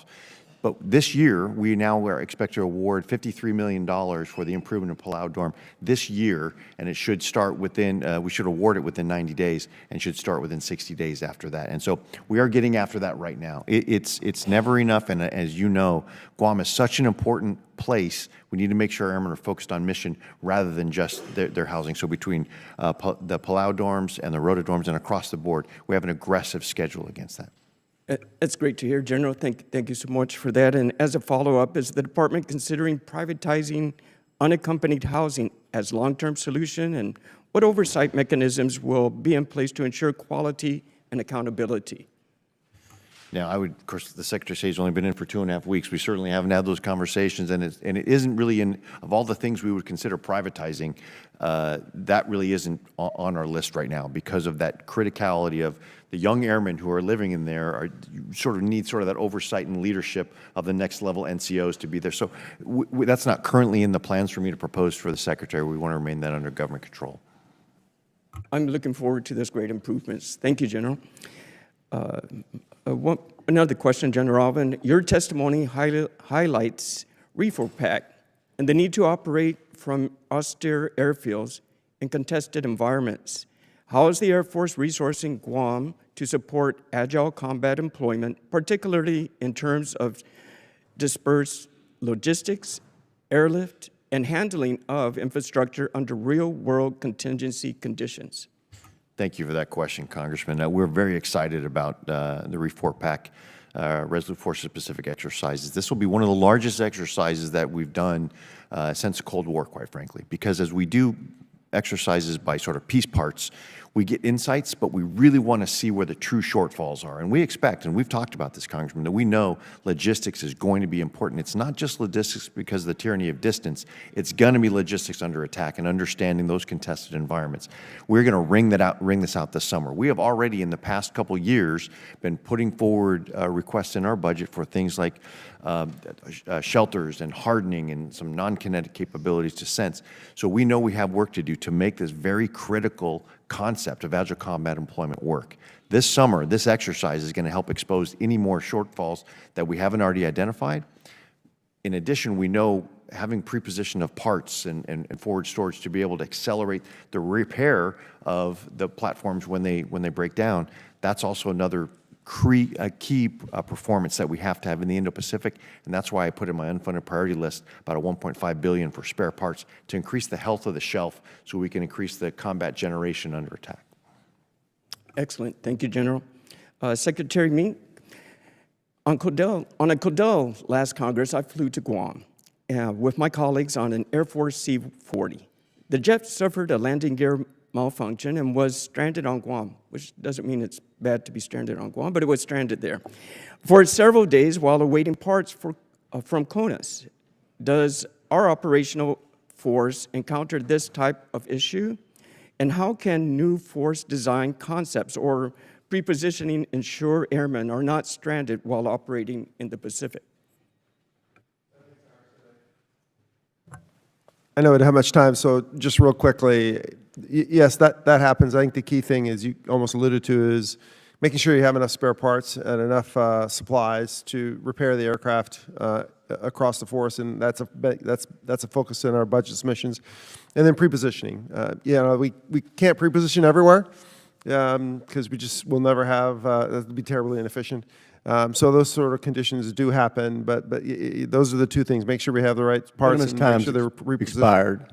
I would point out that all housing at Guam has fallen into an unacceptable state of disrepair, not just unaccompanied, and there's a lot of blame to go around up on the dais as well as at the witness table. But we all need to be focused on correcting that. And General Allen, I'm thrilled to hear about what you just described, but I would urge you and General Saltzman and the Secretary to let us know how we can help deal with all of it, because that is a critical area for our national security, and we need to start putting a lot of resources against its capabilities and what we need to do for our service members that are stationed there. With that, I'll recognize the gentleman from California, Mr. Cisneros. Thank you, Mr. Chairman, and thank you to all our witnesses today for taking time out. I know what are your busy schedules to be with here today. General Alvin, I appreciate in your opening comments about the continuing resolution and really the effect that it's having on quality of life as well as recruiting.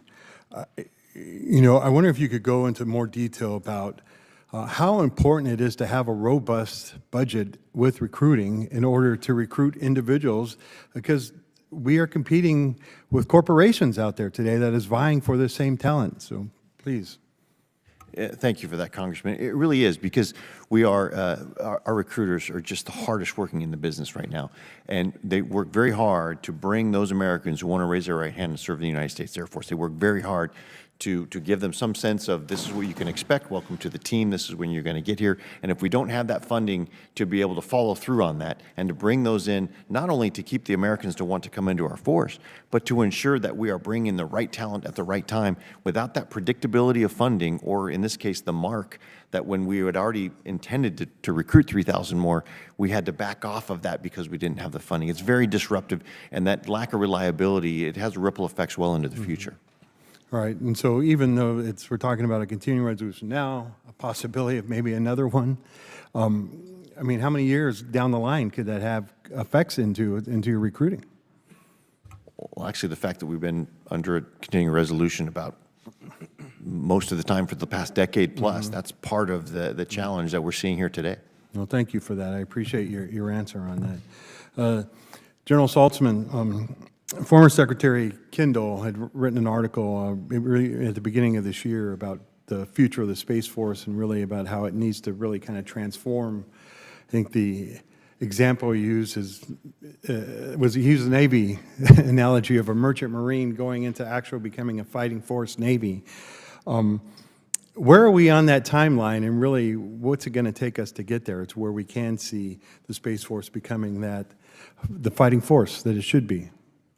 Yeah, thank you for that, sir. It's equipment, it's training, and it's the operational concepts.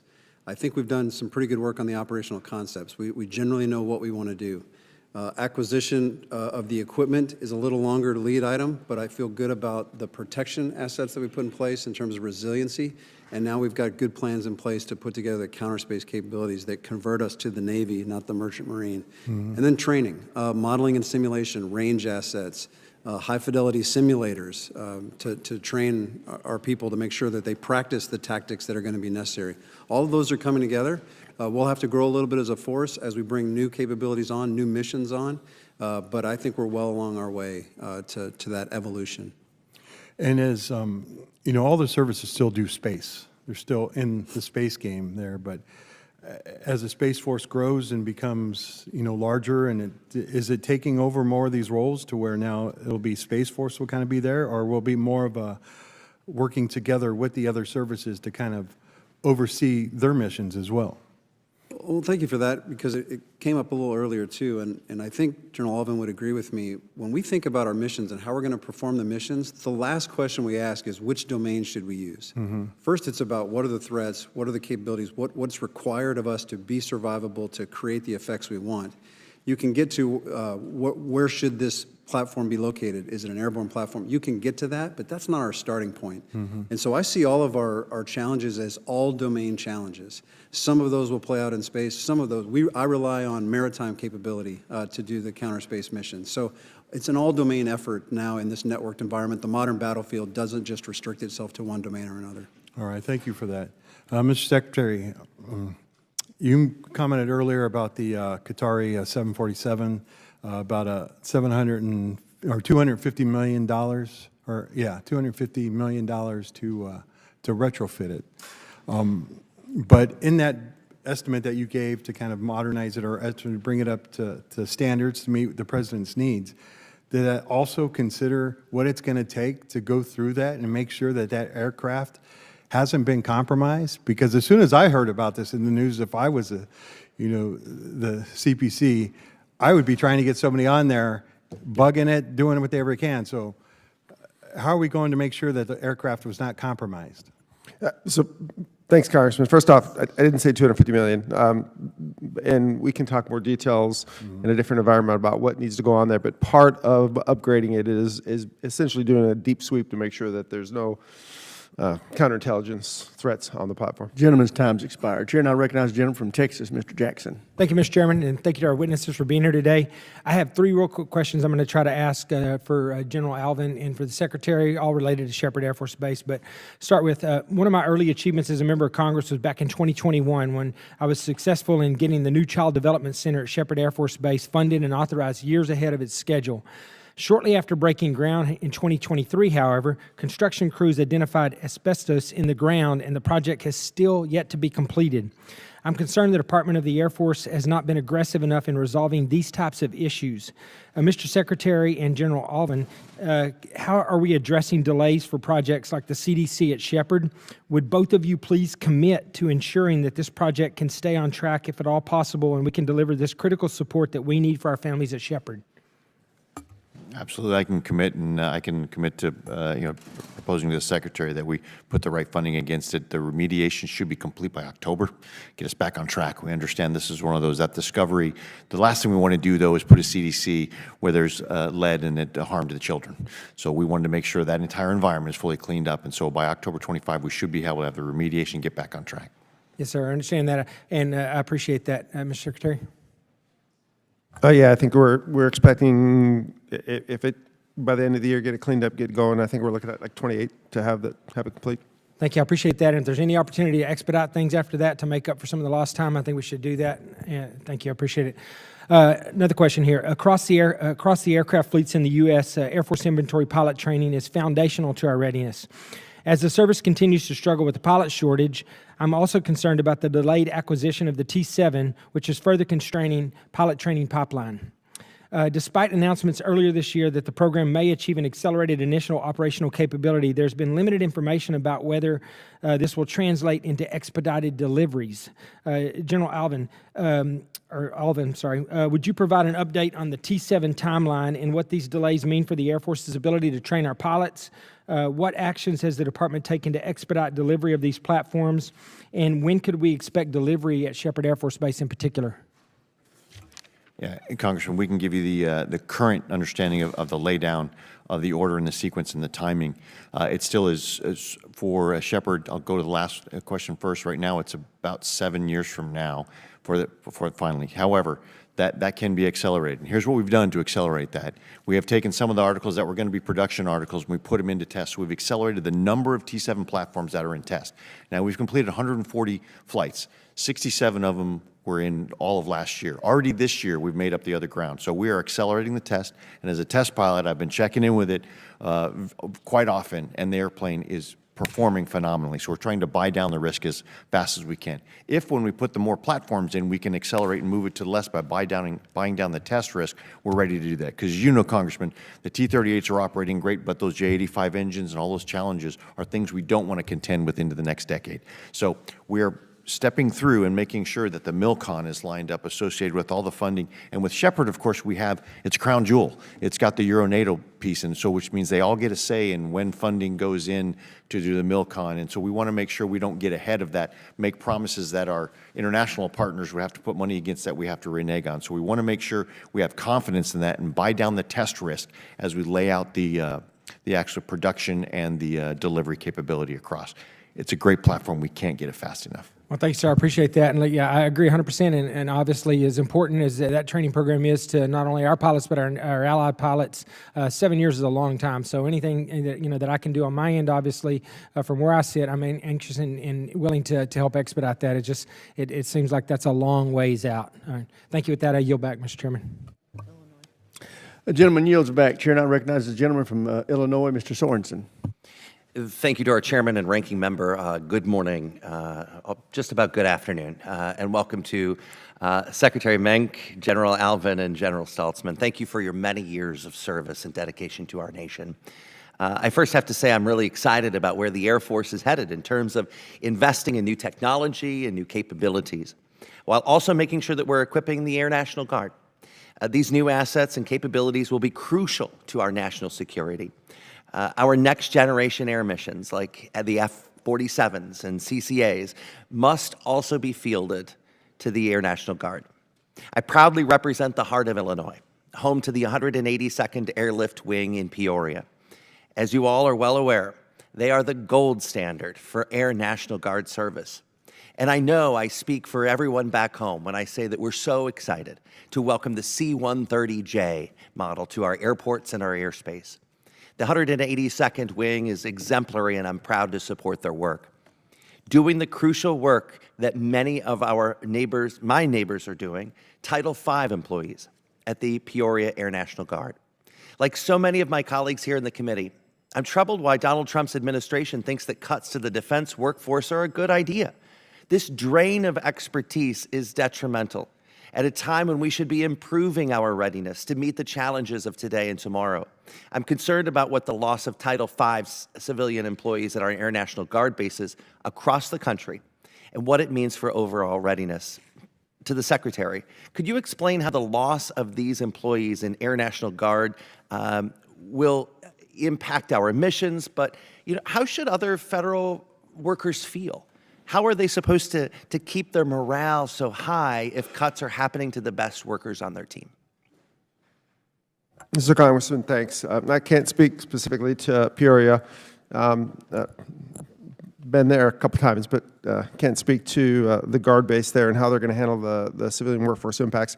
I think overall, though, across the department, the push, and again, civilian workers have been critical. I've been one for 30-odd years. So critical to the Defense Department.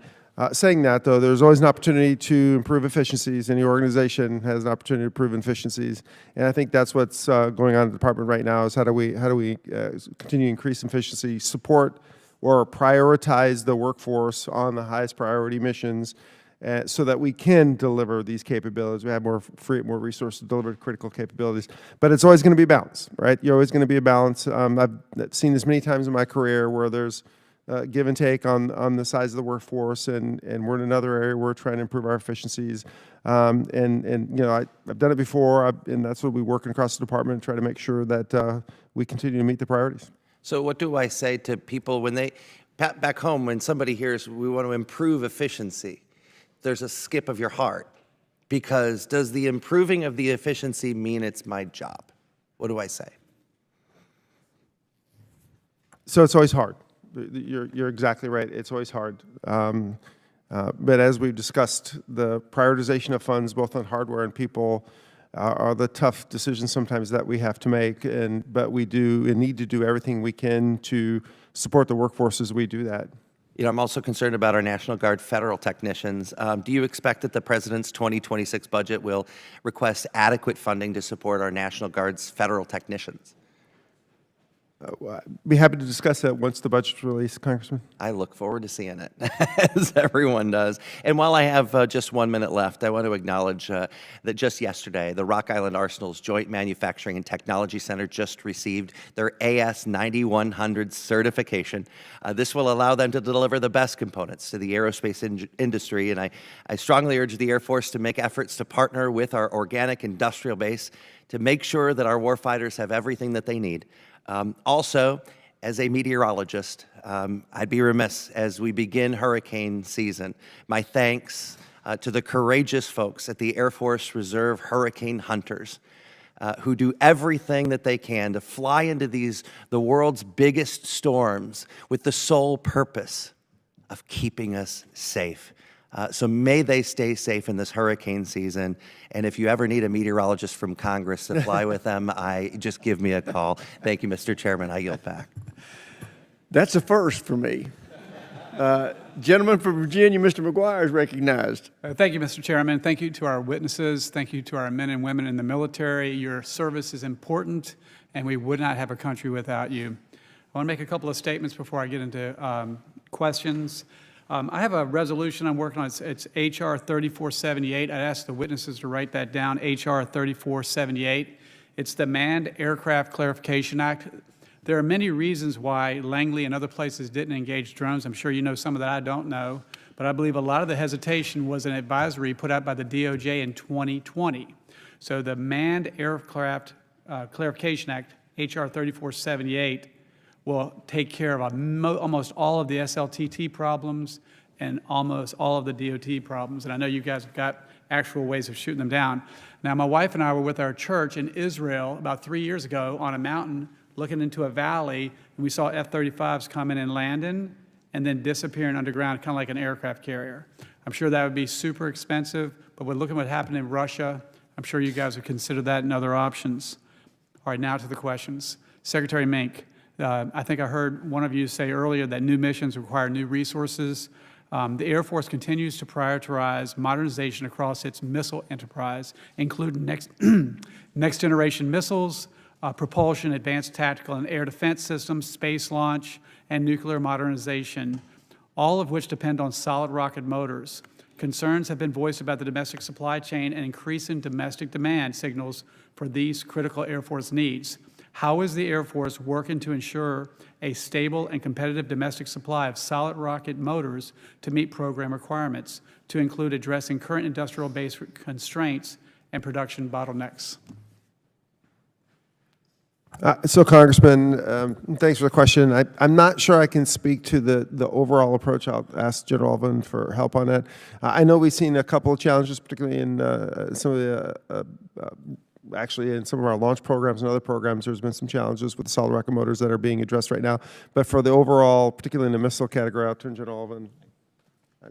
Actually, nothing to add systemically across the board, but with each, the integration has always been the challenge, and making sure that we have the right capability on those. But we can take that one for the record and see if there's anything more. Sure. Has the Air Force considered supporting campus-style solid rocket motor production models that would leverage proven private sector expertise, co-located manufacturing? I went and toured Starbase in Texas, and they've got this campus-style, everything's all in one spot. So I'd ask that you guys consider that. All right, General Saltzman, President Trump's Golden Dome executive order calls for development and deployment of non-kinetic capabilities to augment the kinetic defeat of advanced cruise missiles.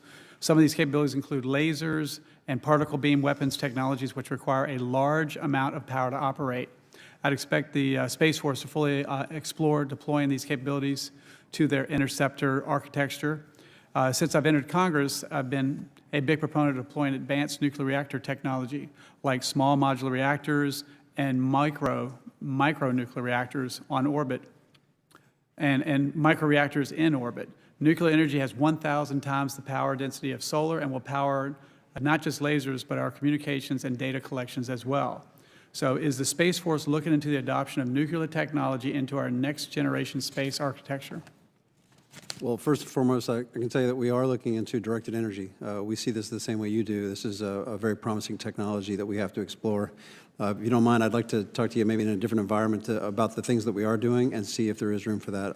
We'll have to take that for the record. I'm not tracking anything specific. That sounds great. And then Secretary Mink and General Alvin, what is the Air Force strategy to store and transport a large stockpile of CCAs? How are you coordinating your efforts with the U.S. Transportation Command?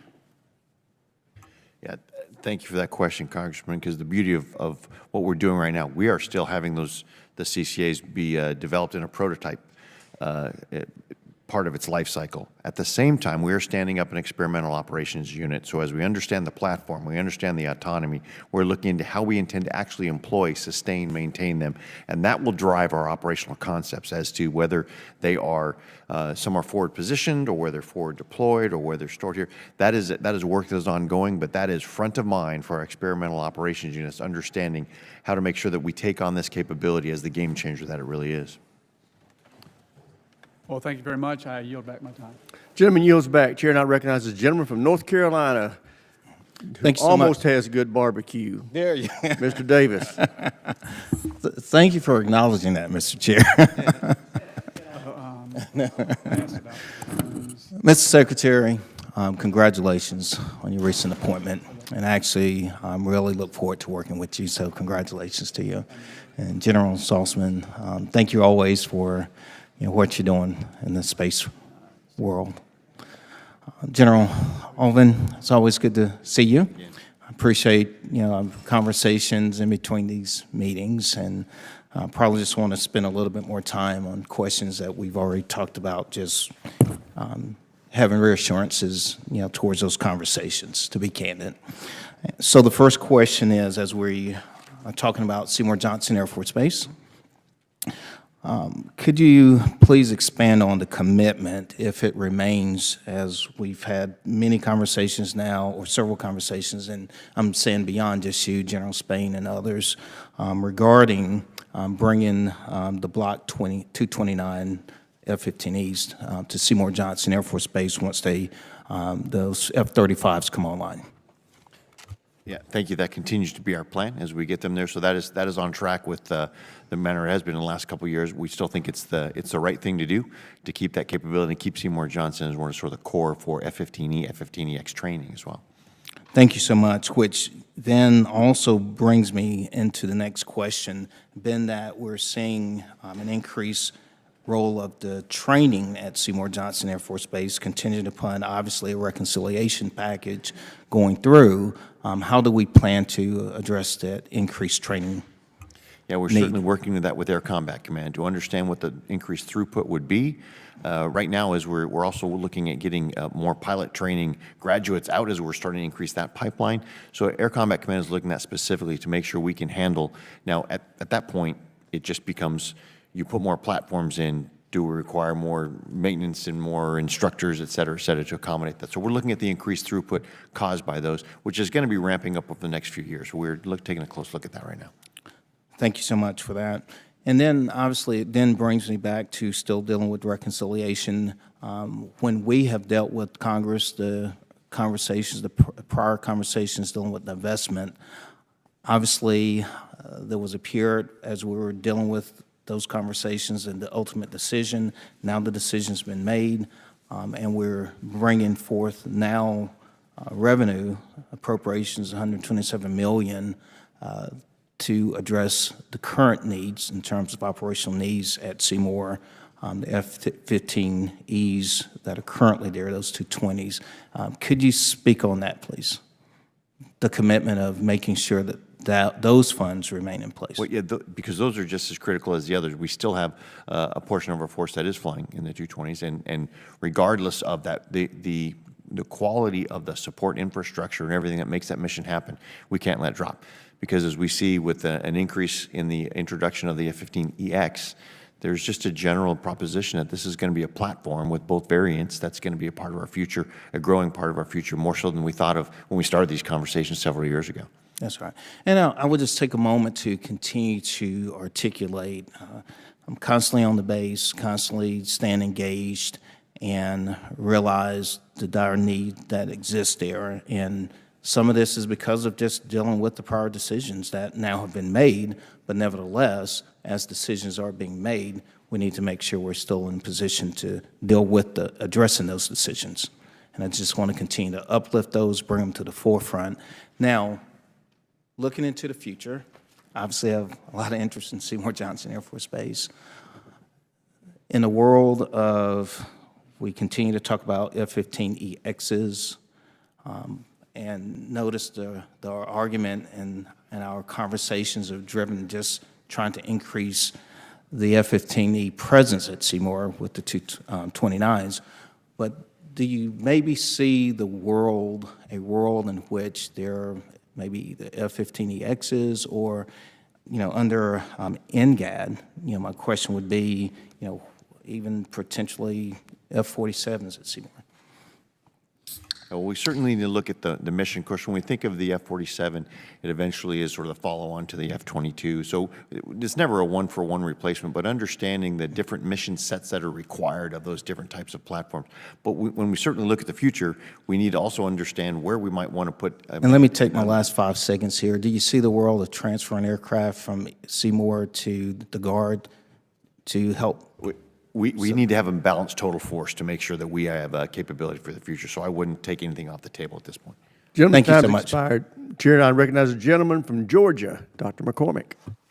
Thank you, Mr. Chair, and thank you, gentlemen, for being here with us today. That's awesome. One of the things that really worried us about the lessons learned we had overseas right now with the Operation Rough Rider and the deployment to the Yemen area. What kind of lessons, I'll probably this with you, General, what kind of lessons did we learn with the Houthis and what we can do better with both measures and countermeasures, offensive and defensive coordination against those sort of terrorist organizations? Well, we're certainly learning a lot in the CENTCOM AOR, and you mentioned the Houthis specifically. Between that and the salvo that that came from Iran, 18 months ago or almost 2 years ago now, we are learning a lot about how we need to address threats that might be low cost, high volume, and don't end up on the wrong side of the cost curve. And so even just most recently, we have developed capabilities that were lower cost that we are now putting on platforms over in the Middle East. So for example, whereas before we would have an F-15E with an AIM-9X on it, which is $400,000 a pop, to maybe an AMRAAM, which is over $1 million pop, shooting down the cheaper drones. Now, we need to protect our assets, so we did what the situation required. However, we have more recently developed capabilities to where we can have laser-guided rockets, which are doing the same thing against those platforms. So instead of $400,000 or $1 million a pop, these things are $32,000 a shot, and you could put 42 shots on an aircraft. So it's showing that we have the ability to adapt our current force structure to meet those threats in the Middle East, that we aren't expending all the resources that we need to do to develop the capabilities, the high-end capabilities to meet the Chinese threat in the Indo-Pacific. And do you think on countermeasures, as far as like the cheap drones they can send after us on our localities, we saw we had some U.S. troops actually killed not that long ago by drone strikes from terrorist organizations, and it was on our bases. What kind of hardened structures are we using, or even nets, anything cheap, whatever we can use? Are we looking at some things that are realistically going to be deployed against these things that are very difficult to go after mass-wise? We are. And in fact, within CENTCOM, and I'm speaking for the Air Force bases, of course this was at Al-Assad, but in the Air Force bases, I was in one of the bases here over Christmas time, and they are using these various, stitching together the various counter-UAS systems. But rethinking, this is not only just the capabilities, it has to be the operational concepts on how to defend a base in a way we hadn't thought about because they'd been uncontested for 25, 30 years. So now having a unit train ahead of time to know how to defend the base and go in and preserve that installation and the force generation that it provides is absolutely key. I think we're making some progress on that. It's not only the capabilities, it's the units that are trained to go over there and fight, but they're trained ahead of time as units. Those things are key. Perfect. And Mr. Secretary, I know one of the things that we talked about, AI predictability and maintenance, and we talked, the chair talked about our ability to stay up above 60% about, especially with aircraft on the pilot. And I know that when you have a bunch of aircraft that are down because we didn't predict it appropriately, it puts us at a disadvantage. Some of the readiness rates are really, really poor, obviously. Are we using AI predictive models to get on top of that? We are. There's been a number of efforts to start doing that, and I think that's going to help. But I also think even over the years, because of budget pressures, we've squeezed that, and even though we knew we were squeezing it. So we really didn't take advanced predictive models to know that we were actually squeezing it. And that now we're trying to reverse that. We're trying to put more focus on readiness, trying to make sure that we have the parts and sustainment. And we had a little discussion earlier about right to repair, those sorts of things. So there's going to be a focus across the board. But some of the advanced analytics to help predict that are going to be important, as they are now, but they will continue to probably increase in importance. Great. And I always encourage the secretaries, just like the commandants and the leaders of each individual service, to be as transparent as possible about the stuff that you guys need. And you always need more, always need more. I remember when General Krulak was the only general out of the service commanders that really said, hey, we need more, we're suffering. And then when everything started falling apart, they're like, only one general told us we needed more. The chair has been very open and honest about the fact that we need more investment in our military. So just be very aggressive on that. We'll receive that well, I think. Final question. Now, this doesn't really apply to the Space Force because you guys are brand new, but we can see a lot of legacy systems that aren't benefiting all the services. The Marine Corps is trying to shed some of those things that we don't use for the next war, not the last war. And there is some protectionism in Congress, I think, on systems. And I think the last recent Futures Command analysis of the Air Force is like 30% of your assets really aren't futuristic. They're not thinking about the next war. They're thinking about the last war. Maybe they're protectionist from the standpoint of people have things produced in their districts. I would love to see you identify stuff. We can replant those things with the futuristic, cheaper, better stuff that we use in the future. I hope you'll work with us to identify those things that we don't need anymore. It's okay. Work with us in Congress. We'll help you collectively. Gentleman's time's expired. Chair, and I recognize the gentleman from California, Mr. Tran. Thank you, Mr. Chairman, Secretary Mink, General Saltzman, General Alvin. Thank you all for your service and for your testimony today. As you know, the Space Development Agency was created to drive innovation and field capabilities rapidly, but as the SDA transitions further into the Space Force, there are uncertainties about maintaining its agility and unique acquisition model.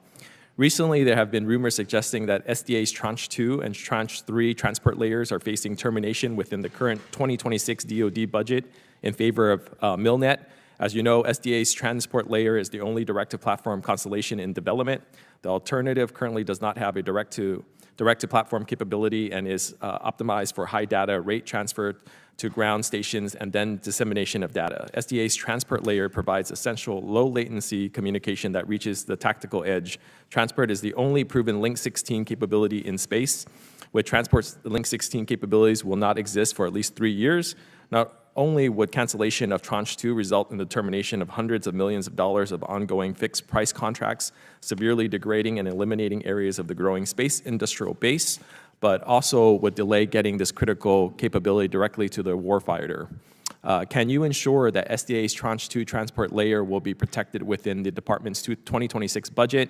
Please also speak to generally about the importance of SDA to the growing space industrial base in California and across the country and how it ensures competition and resiliency moving forward. So the FY26 budget, of course, is not finalized yet. The request hasn't come over yet. So we'll take a look at the specific details once those are finalized for sure.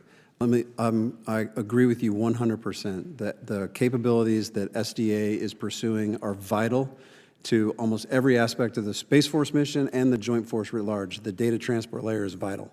And the capabilities that we're delivering in Tranche 2 in particular are key to that success. So we're committed to making sure that that program is successful and looking at the broad array of capabilities that might complement it. Thank you so much. I appreciate that. The Air Force has emphasized the urgency of the Combat Collaborative Aircraft CCA program in enabling affordable mass and operational advantage against peer adversaries. Yet there's concerns that Increment 1 aircraft under development may be treated primarily as test beds rather than operational assets. What specific steps is the department taking to ensure that these Increment 1 platforms are not merely prototypes for evaluation, but are in fact fielded in meaningful numbers on an operationally relevant timeline to meet the pacing threat from China? Thank you very much for the question, because frankly, that's the first I'd heard that anyone was considering them only becoming test articles. We are absolutely integrating them into our operational air forces. Matter of fact, the two competitors that we down selected for prototypes, General Atomics and Anduril, are competing very heavily against each other for us to be able to use both of them. In parallel to the development and the prototyping of the actual platforms, we have a simultaneous program going on for the development of the autonomy. It's called Project Venom. So we're understanding how we can leverage the autonomy, put them into the platforms, and make better use of them in human-machine teaming. Simultaneous to that, we have the experimental operational unit. So as soon as they come online, and we're expecting to have a couple hundred of them by the end of the FIDEP, as soon as they come online, we want to be able to integrate them, employ them, and advance their capabilities and learn about the human-machine teaming in an operationally relevant time frame. The challenge is that we're going to stick with is there's always something you say, if you spend a little longer, we can put something else on it. We can put some speed to ramp is the key here. Get it out there, get the usefulness of it, and learn from it. Fully expect them to be operationally utilized. That's right. Thank you so much, General. I appreciate that testimony, and thank you to all three of you for being here. And with that, Chairman, I yield back. Gentleman yields back. Chair now recognizes the gentleman from North Carolina, Mr. Harrigan. Thank you, Mr. Chairman, and thank you for your testimony today, gentlemen. Great to have you here. We had the Army in here yesterday and learned a lot from them, and I wanted to talk to you, General Alvin. In January of this year, you wrote an op-ed for Breaking Defense in which you stated that the Air Force is now kind of at a make-or-break moment, and I fully agree with you. Couldn't agree more. The Air Force cannot afford to keep doing things the way that it has always done them. And if we're truly serious about prevailing in the next conflict or properly deterring the next conflict against the PRC, we've got to get serious about how we actually align our resources. And when I take a look at the equivalent of the balance sheet and the P&L for the Air Force, it bleeds red from both a infrastructure perspective and a legacy systems perspective. Your O&M budgets are just absolutely bleeding. And you talked a little bit about that today. You talked about some excess infrastructure that you have both from facilities perspective as well as from an available apron perspective.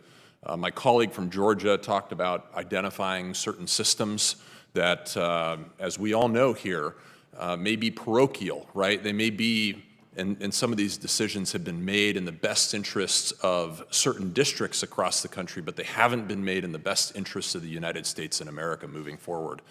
And I think we need to fix that. So my question for both you and the Secretary is, do you have a similar plan, much like we were briefed yesterday by the Army Transformation Initiative?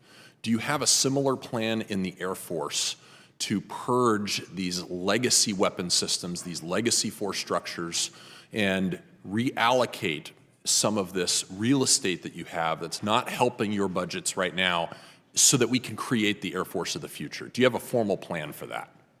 I'll take the first shot at it and then let the Secretary correct me 100%. But our plan is different from the Army's, is that our plan, it requires growth either way. And so when we look at specifically with the infrastructure, that is one where there can be pure savings, but it's not as easy as saying, well, let's just close this or that, which is why we really want to work with Congress, because you might have 10 installations that might have 10% excess each on them, but that doesn't mean you close any one of them without some collaboration or understanding. For me, and for my advice to the Secretary is, however that gets resolved, as long as it's off my books, that excess infrastructure, whatever it costs to do that, we can recapitalize that. So that would be one plan, is to work with ways to generate revenue or do something to where that excess infrastructure that is not supporting our airmen's quality of work or quality of life is no longer on our books, because that is when in tooth to tail, that's all tail. And so eliminating that is part one.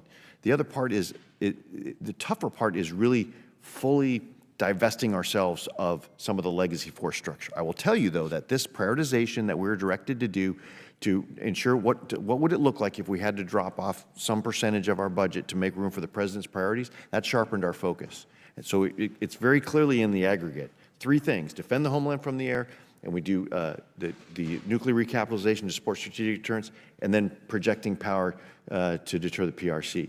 Some things fall out of the bottom of those, but they're very important to the Joint Force. So we find that the Joint Force loves the Air Force as well.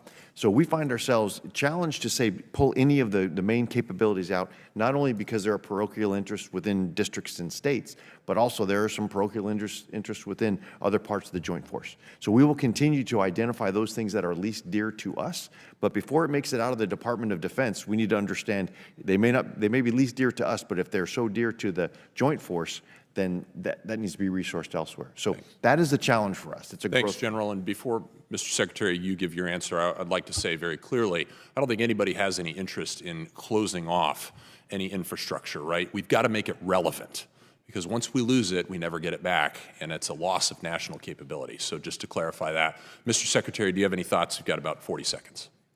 I guess I just reinforce your statement that evolving and modernizing the force is critical. The question asked earlier about some of the things we learned in Yemen, and a lot of the low-end threats, but we also learned that unfortunately the proliferation of some of the high-end Russian anti-aircraft and other systems, and what we've seen within the Ukraine theater is if you don't have a survivable system, you're in trouble even if you're over Yemen.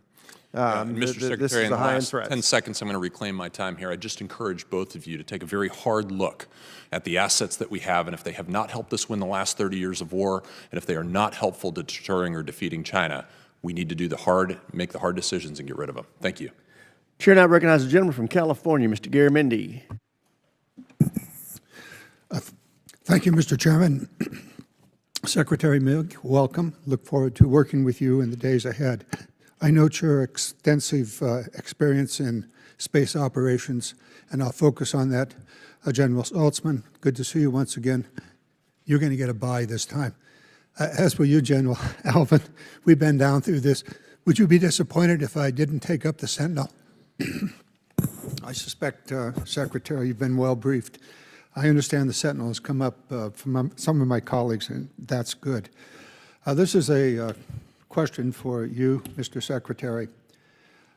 This is a quote from the President not so long ago. There is no reason for U.S. to be building brand new nuclear weapons. We're all spending a lot of money that we could be spending on other things that are actually, hopefully, much more productive. Secretary Mink, do you agree or disagree with the President? Well, what I'd say is that nuclear deterrence across the board is one of the highest priorities of the nuclear enterprise. National security is the highest priority, and Sentinel is one of those programs. We continue to obviously support that program, and we're doing everything we can to get it back on track. I think the concern has been, and this is really the delivery system for nuclear weapons, not the nuclear weapons themselves. We don't build those. This is the delivery systems, and just the fact that we need to modernize, given the age of the Minuteman III, is critical, as well as some additional capability we need to operate in the future environment that we could talk about in more detail in a separate environment. So we are spending a lot of time making sure that we're doing this program right. It just went through McCurdy, so obviously costs grew. We got to make sure that we execute, so that we're efficient in line with the President's directive to support the homeland and deter China. If I were to look at the written testimony that will soon be available, yours and others, it would seem as though you disagree with the President because the Sentinel is a new nuclear delivery system. So Congressman, I'd have to go back and look at specifics at the quote you pulled. I have never and do not believe that I disagree with the President on anything. I think we're supporting his priorities, which is support the homeland, and this is one of the programs that we will use to support the homeland, along with a number of the other programs that the Department provides to the nation. This introduction was specifically to bring to your attention a $200 billion new weapon system. The rocket itself and the various infrastructure needed is well over $150 billion now. There is a new nuclear bomb, new command and control systems, and other bits and pieces along the way that have pushed this to $200 billion. Quoting the President, we're spending a lot of money that we could be spending on other things that are actually, hopefully, much more productive. Direct quote from the President, and I'll get that delivered to you.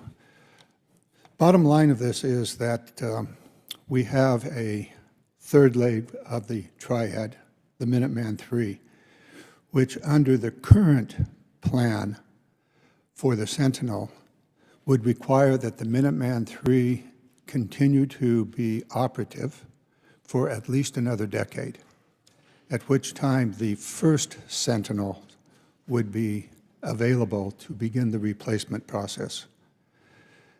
We don't have to stop the Sentinel program, but we can certainly delay it and then spend that money on things that have been discussed by my colleagues here, which are much more relevant to today's fighting. There's a very interesting word that is used in support of the Sentinel and the Minuteman III, and that is it is the most responsive leg. And I would opine that the reason it's the most responsive is that it is the use it or lose it leg, in which the rockets would have to be deployed or be taken out by an incoming nuclear attack.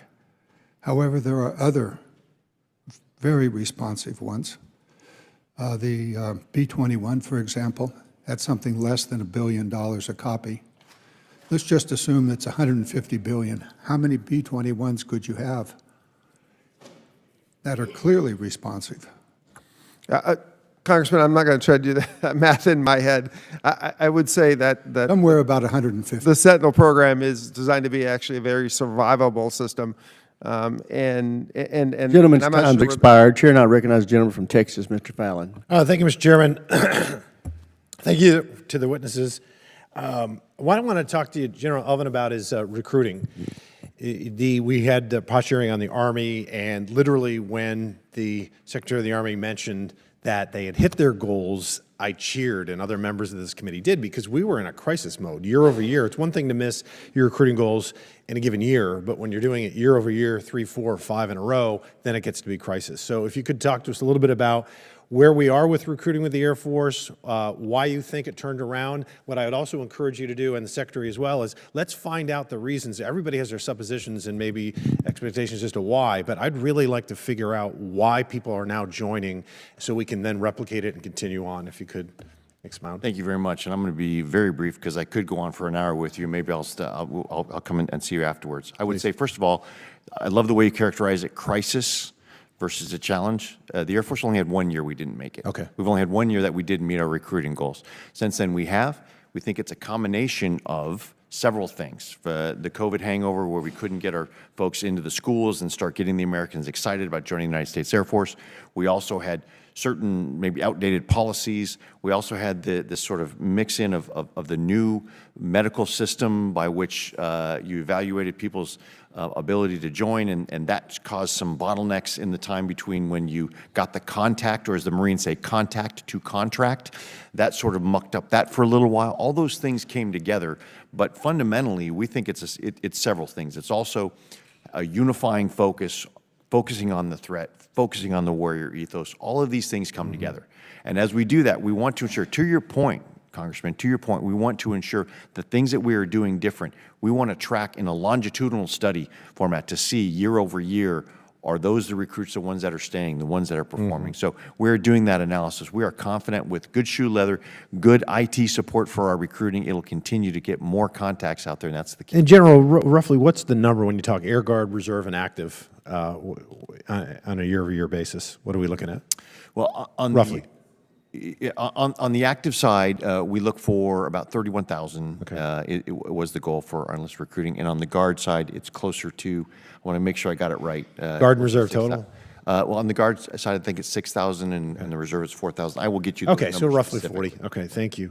And then are we making, real quickly, because I want to move on a couple other things, for those that qualify in every other regard, but they have maybe some, physically, they're not quite up to mark, are we having, are we doing anything special for them? We are still holding them to the same standard. Okay. When you get there. But we're not, like, if they miss, I think one of the other branches is putting them through another month of prep. They're not kicking them back. We haven't had to do that. You that. haven't had to do that? Okay, thank you. As far as, Mr. Secretary, I'm sorry, General Saltzman, with cyber,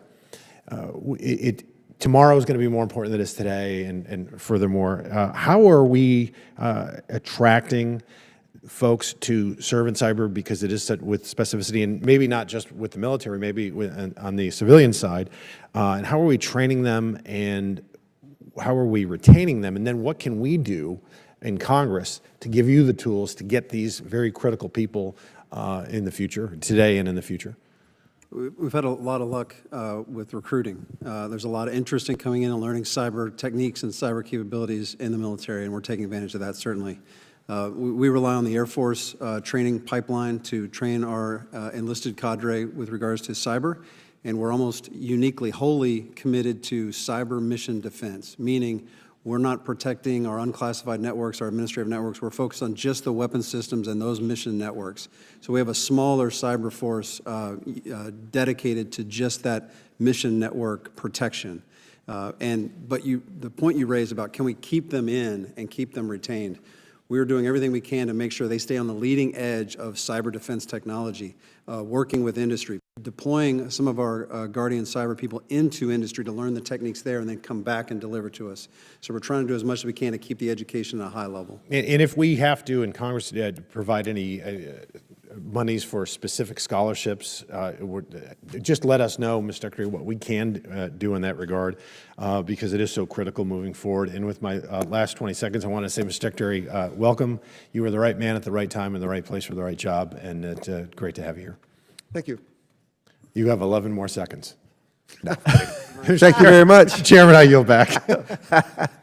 Chair now recognizes the gentleman from Massachusetts, Mr. Keating. Thank you, Mr. Chairman, and thank our witnesses. I just want to deal first with a probe about research and development readiness issues. And I noticed, with AFWorks, and I noticed with AFVentures, coordination with the Air Force and the commercial side of things. But one of the areas I think that really would be advantageous is to have more of a collaboration with the universities, colleges, and other schools. I know the Air Force does that with Howard, but in my district, I'm looking at collaboration sometimes with MIT and Lincoln Laboratories, those groups. But I also look at a program we deal with the Navy, and it's at the University of Massachusetts in my district, where they have a program for marine undersea technology research, and they develop their own curriculum in conjunction with the Navy. And they're working on the research very successfully, but also those people are a pipeline to more recruitment and more service personnel. Elsewhere in my district, there's community college working on avionics.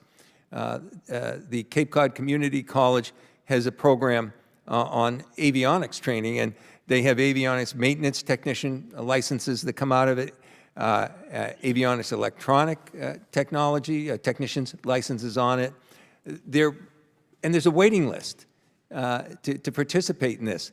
So could you tell me what avenues you have, either with grants or other outreaches to the universities and the schools that are there?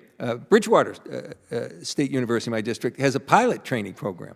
So is there ways we can link, because I see a benefit all the way around to really expanding interest in these kind of relationships? I guess, Mr. Secretary or General Alvin probably would be the better two, I guess, for this. So Congressman, I agree. Getting access, we develop and operate some of the most complex systems, and innovating faster than the adversary is just critical for us to maintain our lethality edge. Access to the technical skills within the U.S., not just industry, but at universities is important. One of the things, interestingly, just yesterday, I had a conversation about how we might make it easier to get access to some of that technical skills. Sometimes it takes a while for us to set up agreements with universities. Is there a way we can standardize that? Well, the Navy, for instance, has a grant. Yeah, maybe we can make it a little bit easier for us to get access and more flexible for us to get access to that talent. So I think it's important, and that's something that I will continue. Yeah, I think it's not just research, but it's a pipeline to recruitment. Oh, sure. Once you get access and trained recruitment too. They're already trained. One of the best ways to maintain and get people to stay in the service is keep them interested. And one of the ways to get them into the service is to get them interested through university programs like that. Well, thank you. I just have a little over a minute left, and I just wanted to just touch on one issue. We've done a lot of discussions about morale from the bottom up. Can you discuss, I have some concerns from morale from the top down on our branches. How important is it to have that strong morale at the top of the chain of command? I think it's critical across the board to ensure that, and of course, by the time you hang around as long as Salty and I have, you've got that commitment and you know what the purpose is. But it's very important to keep the morale and keep the esprit de corps amongst the team. Yeah, I'm worried because, and I understand it, there's discretion, and it can be, but in the short period of this administration, there's 40 generals or somewhere along that line, the 4-star ranking above, and 10% of them have been removed. And that's the discretion of the administration. But I'm worried. And when I look at someone that I've had great admiration for by being on this committee, General Timothy Hawk, few people in our military have the expertise that he had. He's He's got the cyber expertise unmatched, I think, among many, and the technical intel that goes with that. He's an extraordinary resource, and he was removed without cause, even though he served 4 presidents. He was removed without cause, and the rumors were, or the reports were, the only reason was a conspiracy theorist for 9/11, Laura Loomer. So I am worried if this continues for morale from the top down, and I yield back. Gentleman yields back. Chair, and I recognize the gentleman from Georgia, Mr. Scott. Thank you, Mr. Chairman. Secretary Mink, Robbins Air Force Base, Robbins Air Logistics Complex is a critical logistics depot maintenance part of the United States Air Force. I'd love for you to come down and visit Robbins and accompany you there, as well as Moody, where we look forward to accepting the F-35. Can you confirm that the U.S. Air Force is still committed to a 3-depot strategy? Yes, Congressman, I can confirm that, and looking forward to coming for a visit, and Robbins is critical infrastructure. Yes, sir. As the Air Force, as other branches, continue to divest older equipment, non-survivable equipment, I want to speak specifically to ISR. So we're getting rid of a lot of airborne ISR.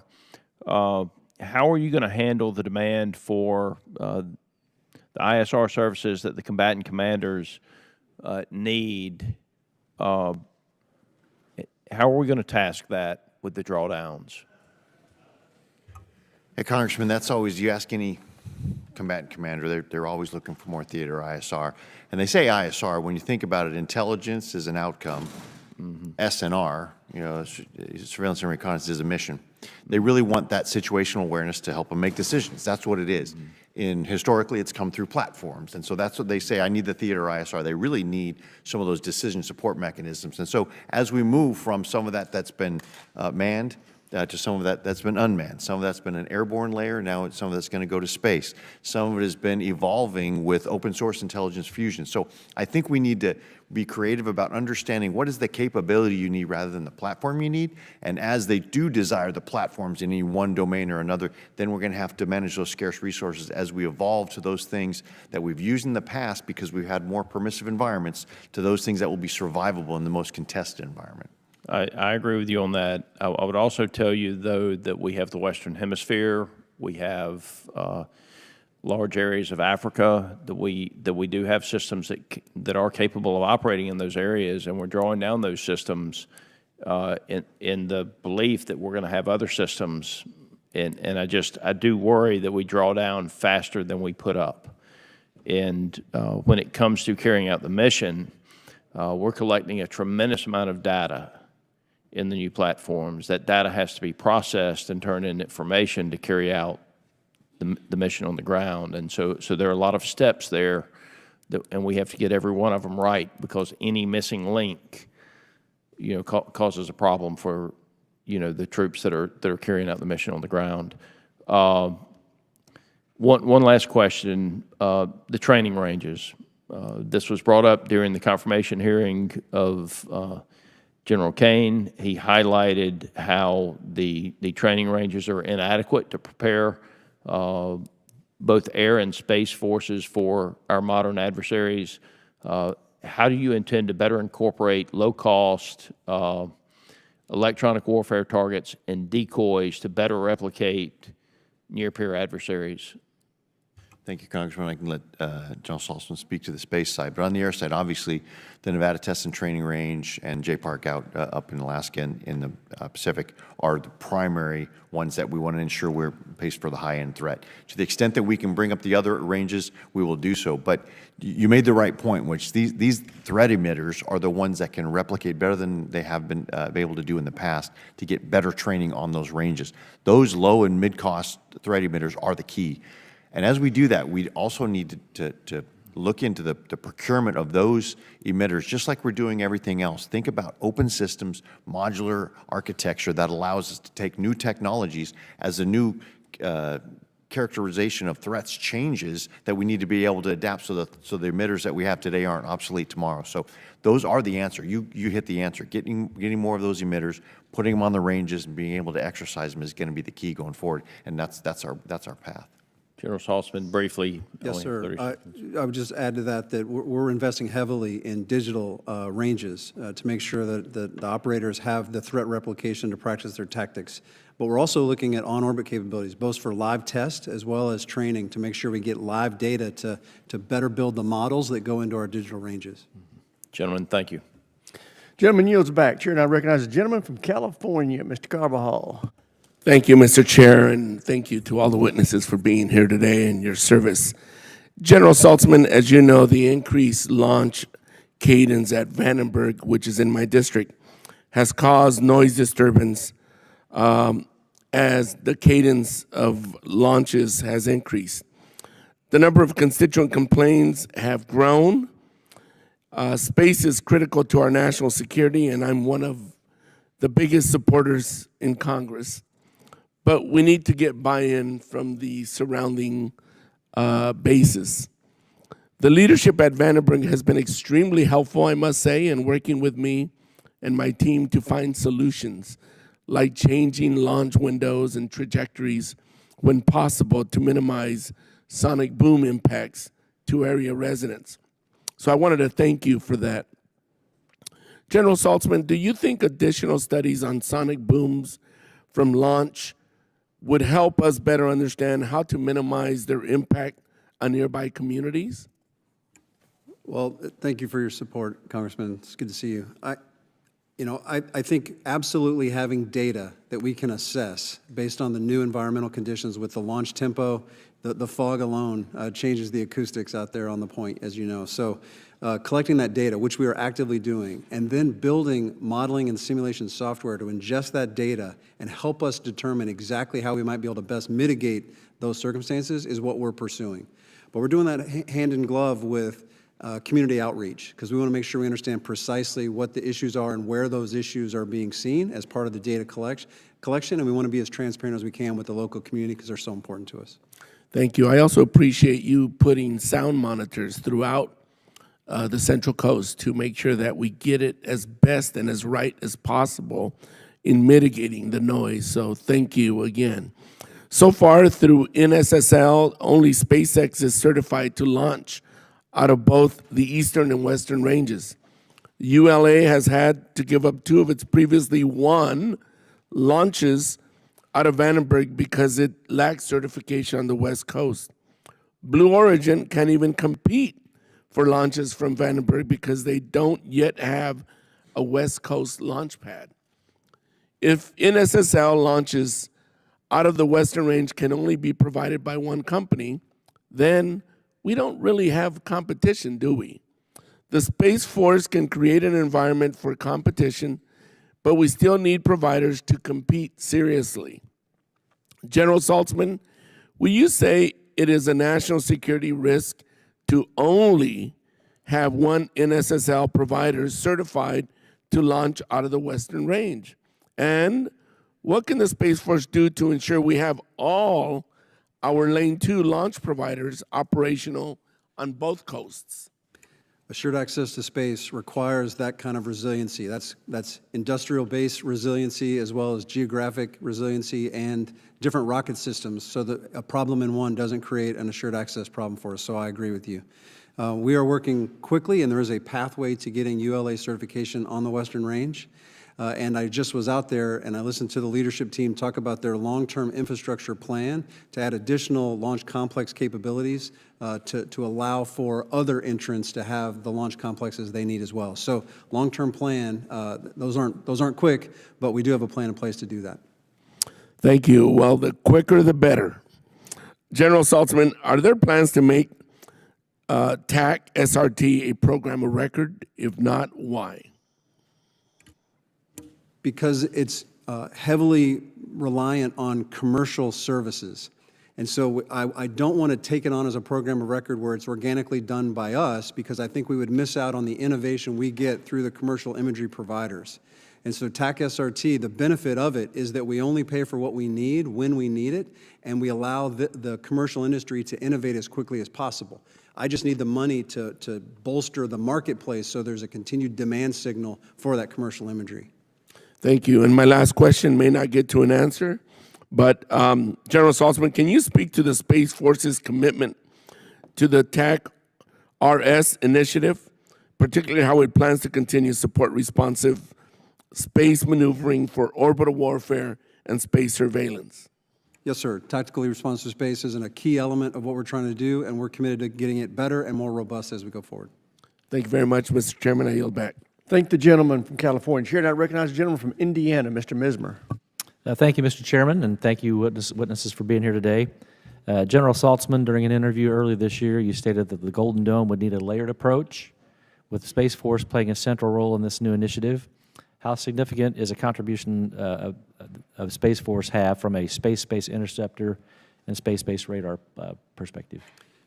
Yes, Congressman, we are central to that effort because there's going to be a sensor network that has to be space-enabled that will have to move the data quickly, which will have a space component to it as well. And then as mentioned in the executive order, that space-based interceptors is technology that we're pursuing. But it'll be a system of systems that's going to be more than just the Space Force to try to stitch together. Right, which leads to my next question. Have there been preliminary conversations on how the Space Force will contribute and integrate with other service branches? Absolutely. It's absolutely essential that we do. Okay. Secretary Mink and General Alvin, can you also comment on the Air Force contributions to the Golden Dome for America Initiative? Yeah, Congressman, again, as that plays out, we do believe that there's the air layer in there. So there's a sense of domain awareness that we have to do. We need to understand how we can support and integrate with the sensing and the capabilities that are coming from space to be able to either work with through C3 battle management, integrate that command and control with it, or be able to do the defensive interception of hypersonic and cruise missiles coming through the air domain and air layer. But they come through multi-domain, as General Saltzman mentions. We all look at this multi-domain. So my part of the United States Air Force is to ensure that we have those capabilities to integrate overall in the Golden Dome. Okay, thank you. Which kind of leads to my next question, General Alvin. During the Senate Armed Services Committee a few weeks ago, you stated that air and missile threats are evolving from both a speed and sophistication standpoint, hypersonics being one of the more significant new threats. How has the Air Force prepared for rapid innovation by Russia and China in their hypersonic programs?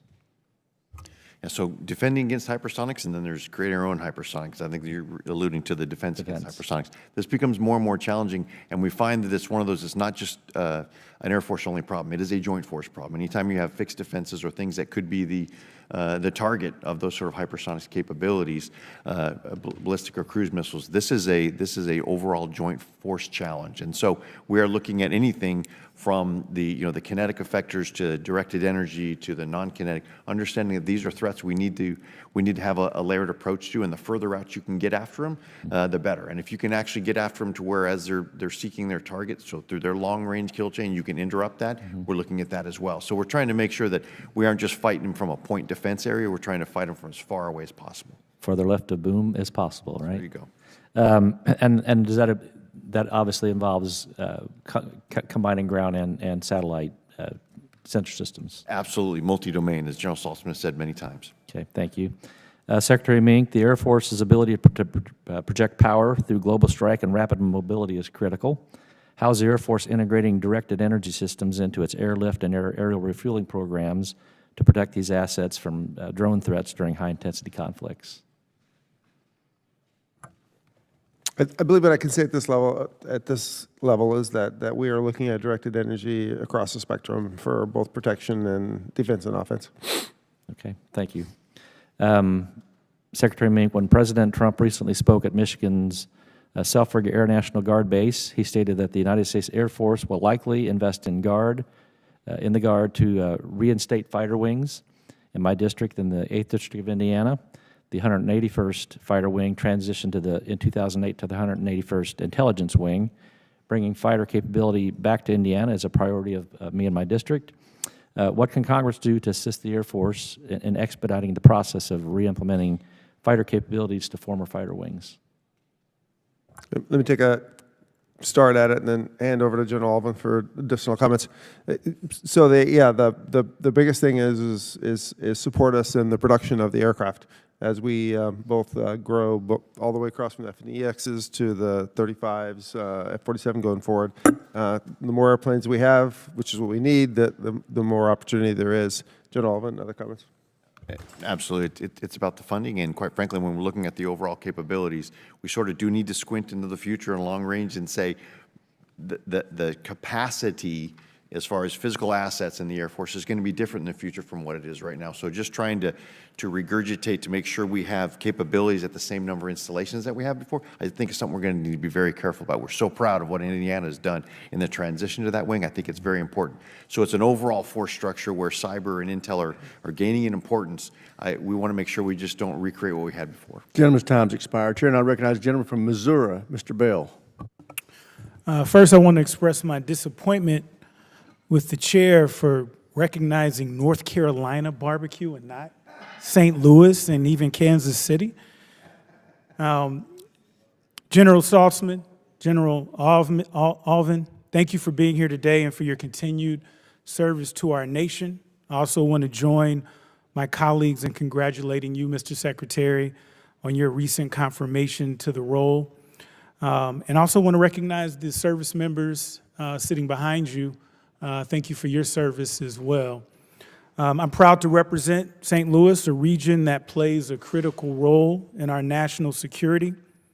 Every day, my constituents contribute to vital missions from intelligence work at the National Geospatial Intelligence Agency to sustaining global mobility at Scott Air Force Base just across the river, to advancing the capabilities of our warfighters through aerospace innovation and manufacturing. St. Louis is home to the production of some of the most advanced fighter aircraft in the world, including the F-15EX. Our region also plays a central role in the development of the Air Force's sixth-generation fighter jet. However, while these contributions are vital, we must also recognize that the same people building our national defense are facing severe challenges at home. Many are still recovering from the worst natural disaster to hit our region since the late 1950s. My constituents are dedicated Americans helping to defend our country not only in uniform, but through their work on our defense industrial base, who now need our support. We cannot overlook their needs, nor can we afford to weaken the very industrial base they sustain. That brings me to another crucial concern. The Air Force has contracted for 98 F-15EX aircraft with final delivery expected by 2029. I'm concerned that without continued procurement beyond that point, we risk not only losing critical workforce capacity in places like St. Louis, but also jeopardizing the strategic resilience of our tactical aircraft industrial base. General Alvin and Secretary Mink, do you agree that maintaining a degree of redundancy in the nation's tactical fighter manufacturing capability is a strategic imperative? Thank you for that, Congressman. I do, and the F-15EX, it's so far it's proving itself out very well. We will see going in the FY26 budget and beyond what the possibilities for the future are. But we are seeing that it is putting more weapons on rails, and being able to do that is a very relevant way in the Indo-Pacific. Secretary, did you want to? Agree. And you know, we have multiple Lockheed Boeing. There are two primary F-16s are still being built in the U.S. So we actually have three contractors who are building fighters in the U.S. I think it's important to maintain that level of redundancy for competition in the future, as well as just resilience. And then, given the evolving and unpredictable threat environment our warfighters are now facing, what is the rationale behind not maintaining two active tactical fighter production lines until the next generation aircraft is fully operational? General? I think we are. Yeah. If your question is why aren't we having more fighter lines, it's a matter of resources. I mean, we would take all the resources, and those are prioritizations against, you want to make sure also they're competing with munitions, also with the refueling capability, also with the infrastructure. And so it really is just a matter of trying to build the whole force to the level that we think the nation needs, and not having a misshapen force that has too much of one thing that can't be used because we don't have everything else. And the F-15EX that just achieved initial operational capability last year is an even more capable aircraft, building on the payload, range, and speed of the F-15 with the addition of next-generation capabilities for enhanced lethality and survivability. Can you talk about the importance quickly of the F-15EX to the Air Force's fighter fleet? Adding that in, it's starting to prove its worth, not only in our exercises, but in our larger scale exercises, and seeing it performing in the Indo-Pacific. It provides more weapons on rails and more range and more relevance and survivability in the Indo-Pacific. Okay. And I'll yield my remaining seconds back to the chair if he wants to respond to the allegations that I made. We're going to resolve this. Probably the night of the NDAA, we'll have to have a little competition. We'll engage. With that, I will recognize the gentleman from Colorado, Mr. Crank.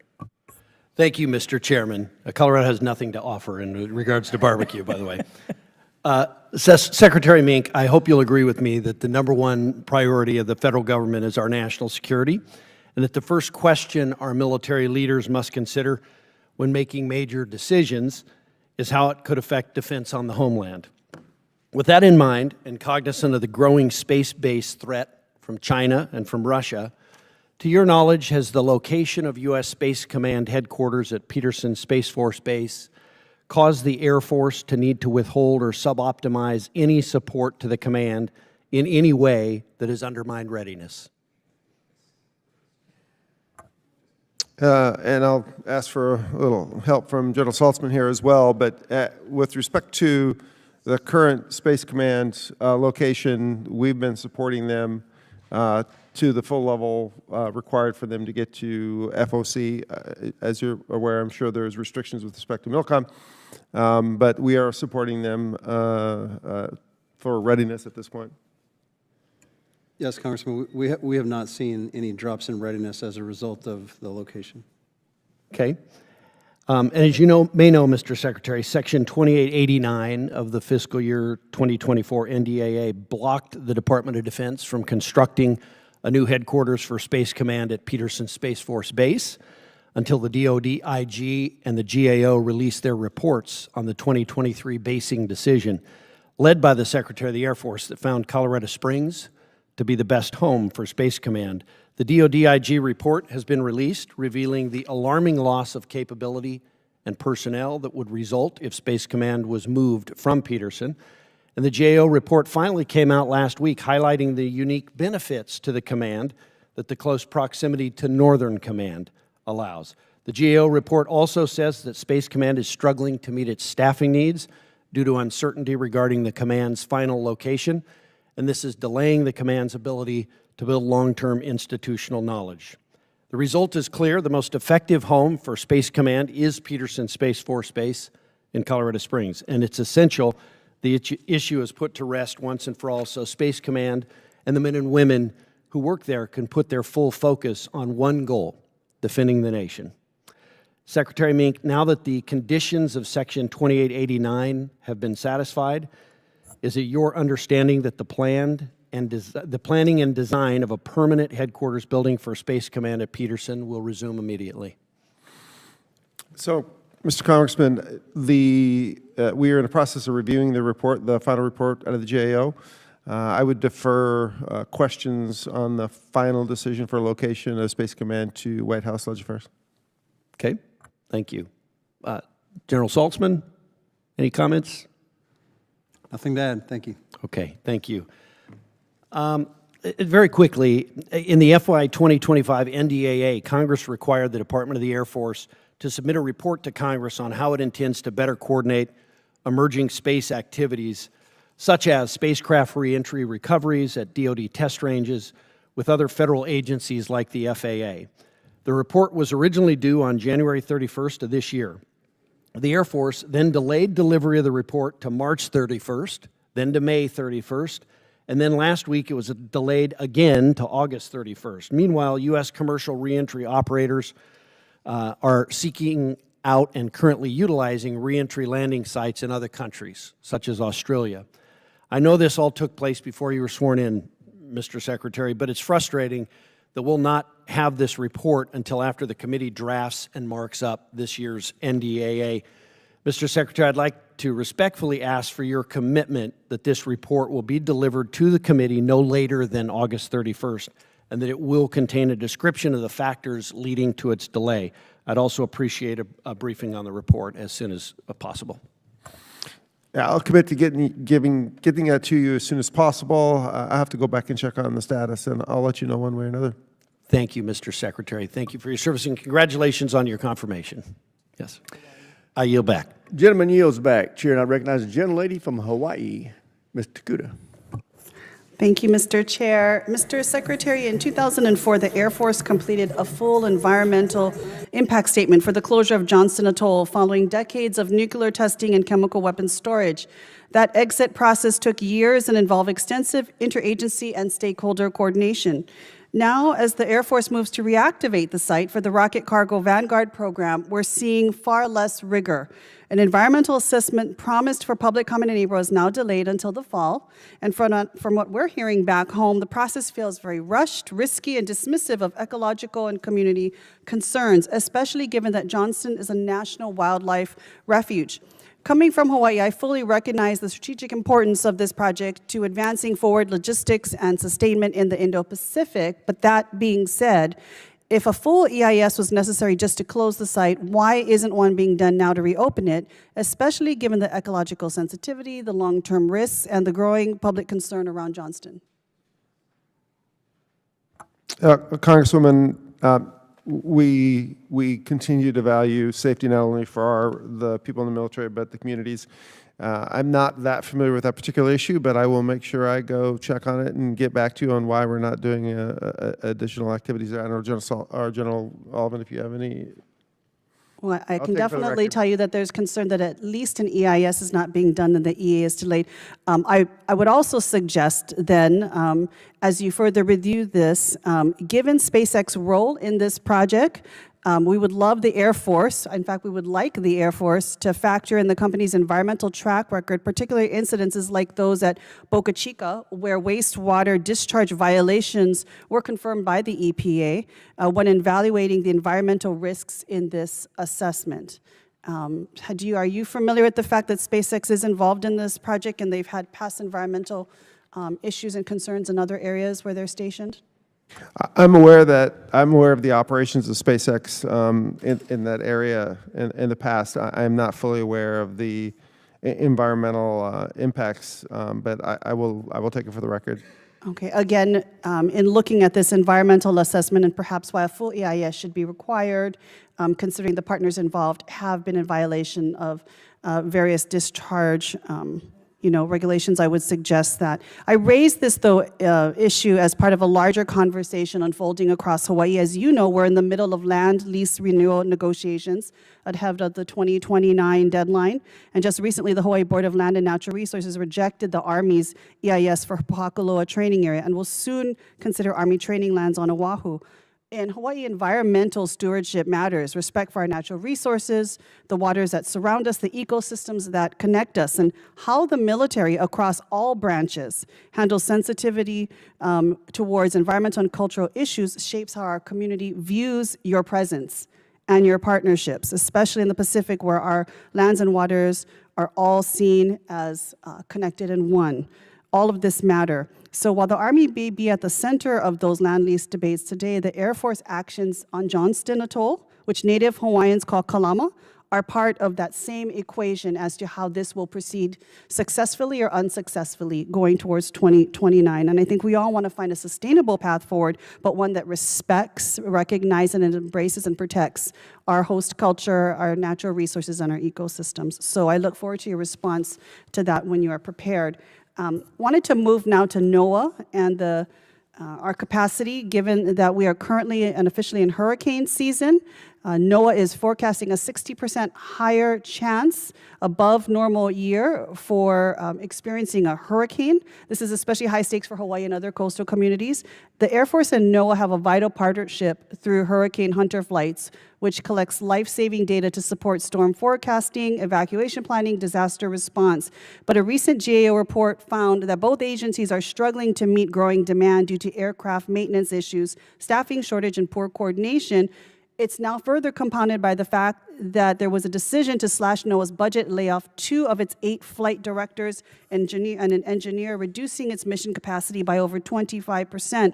Did these reductions concern you, and what steps is the Air Force taking to respond to the GAO's findings and ensure both the continued accuracy of our storm forecast and the strength of our partnership with NOAA?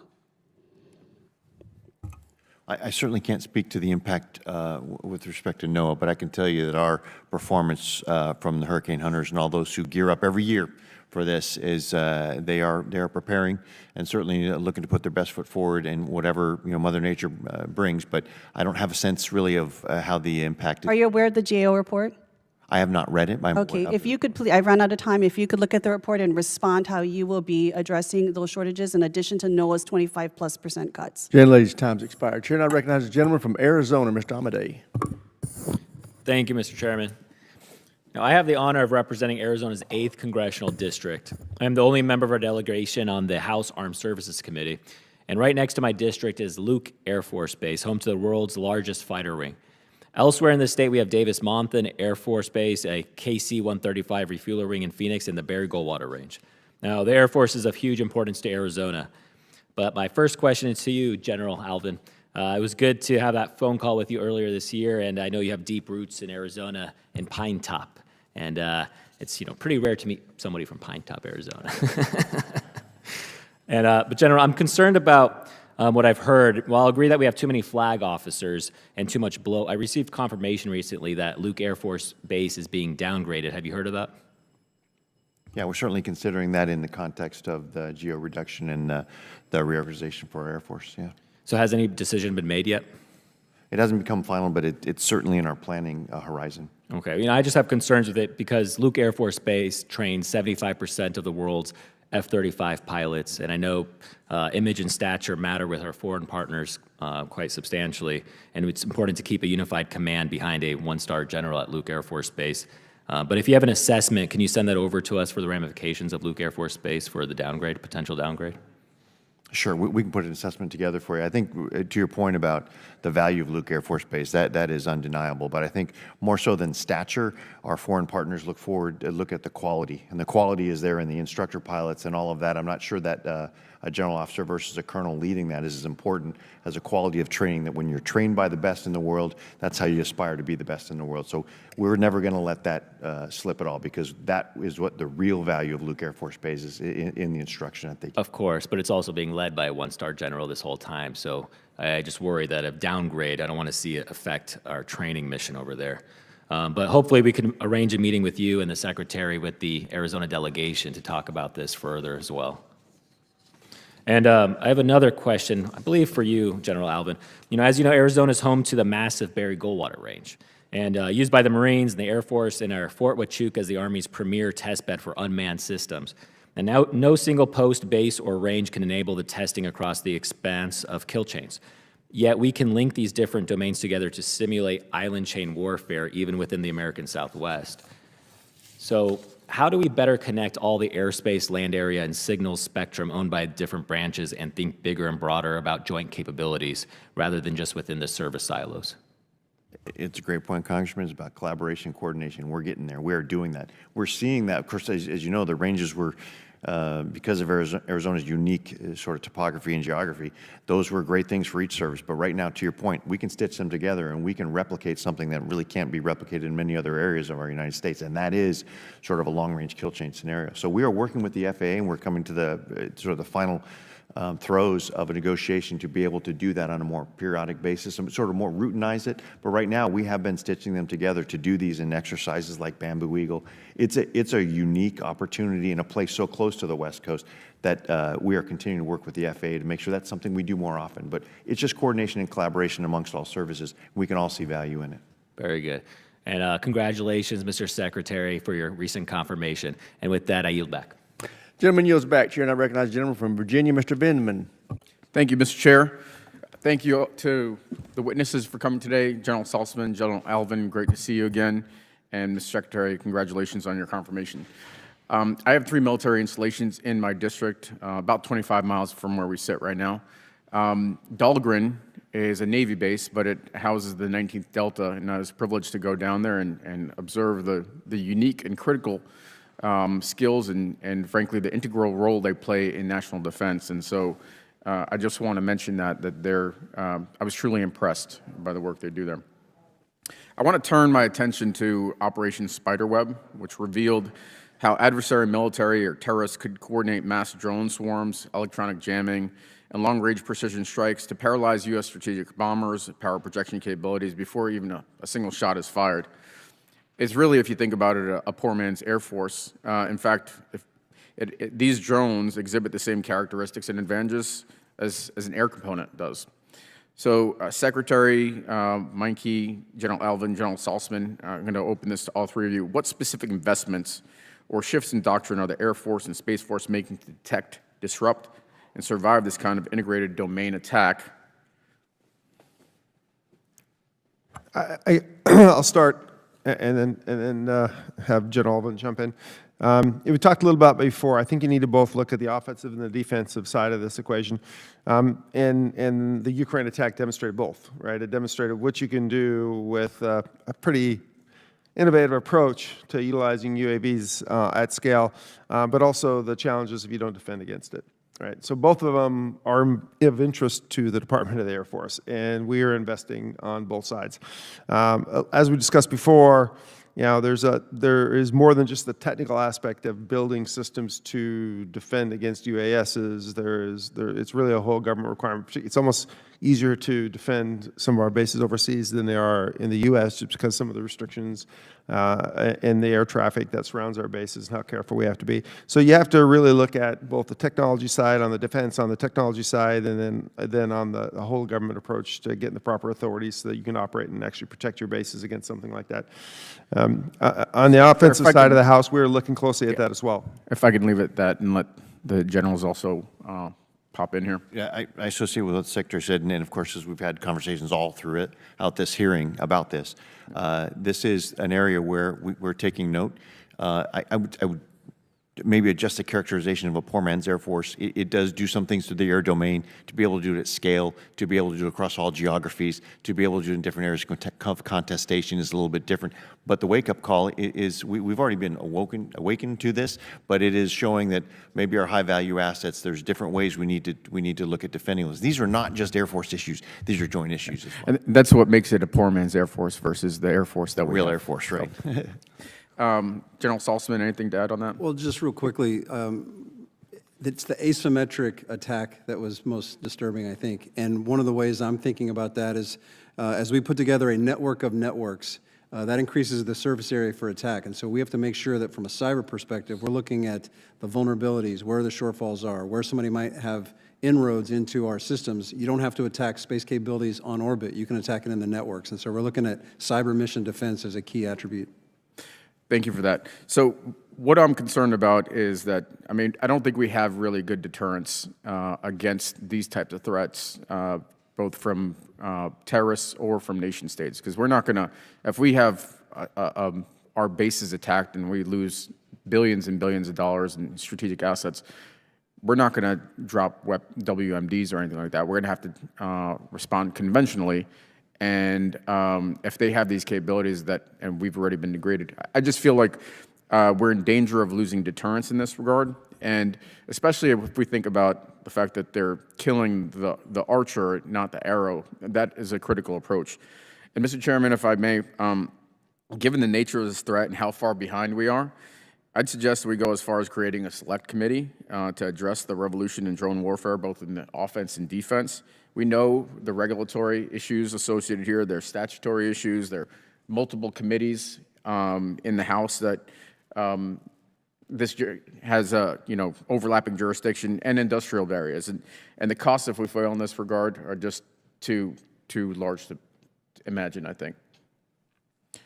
8 seconds. Does Golden Dome do anything to protect us against this threat? Yes or no? I'd say it's too early in the mission analysis to determine.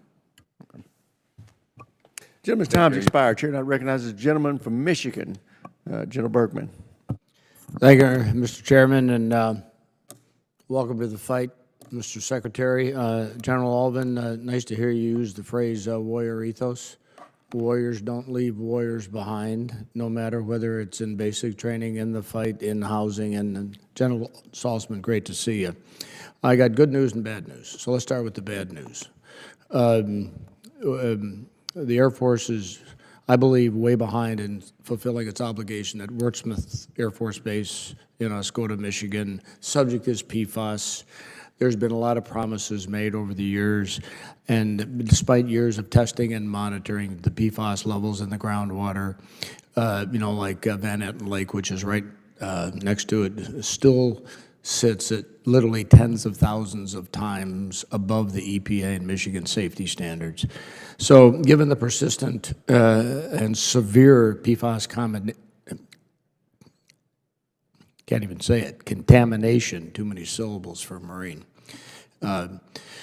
we're behind. The Air Force is behind. I know you're coming into this, but there's been promises made, but promises not kept over too long a time. We've done all the testing necessary, but the delay that the interim cleanup would be, in the interim cleanup to address most of these, the PFAS plumes, has not occurred. The remedial actions have been delayed for years, and now are not expected to begin until late in 2028 or potentially 2029. So this really is a breach of trust with the local residents up there, and because they're concerned about that. Now, it's a combination, but we've been dealing with this for, well, let's put it this way, too long a time. We're talking decades now. So I'm not gonna ask you how the Air Force is justified in doing the delays. I'm asking you to dig into it as the new secretary and make this right for the folks up there, because we know PFAS is not going to go away on its own, and there has to be mitigated cleanup. I sound like I'm giving a lecture now, but I just wanted to inform you of this because we're leaving some warriors behind and their families with the PFAS piece. Now let's turn to something a little positive.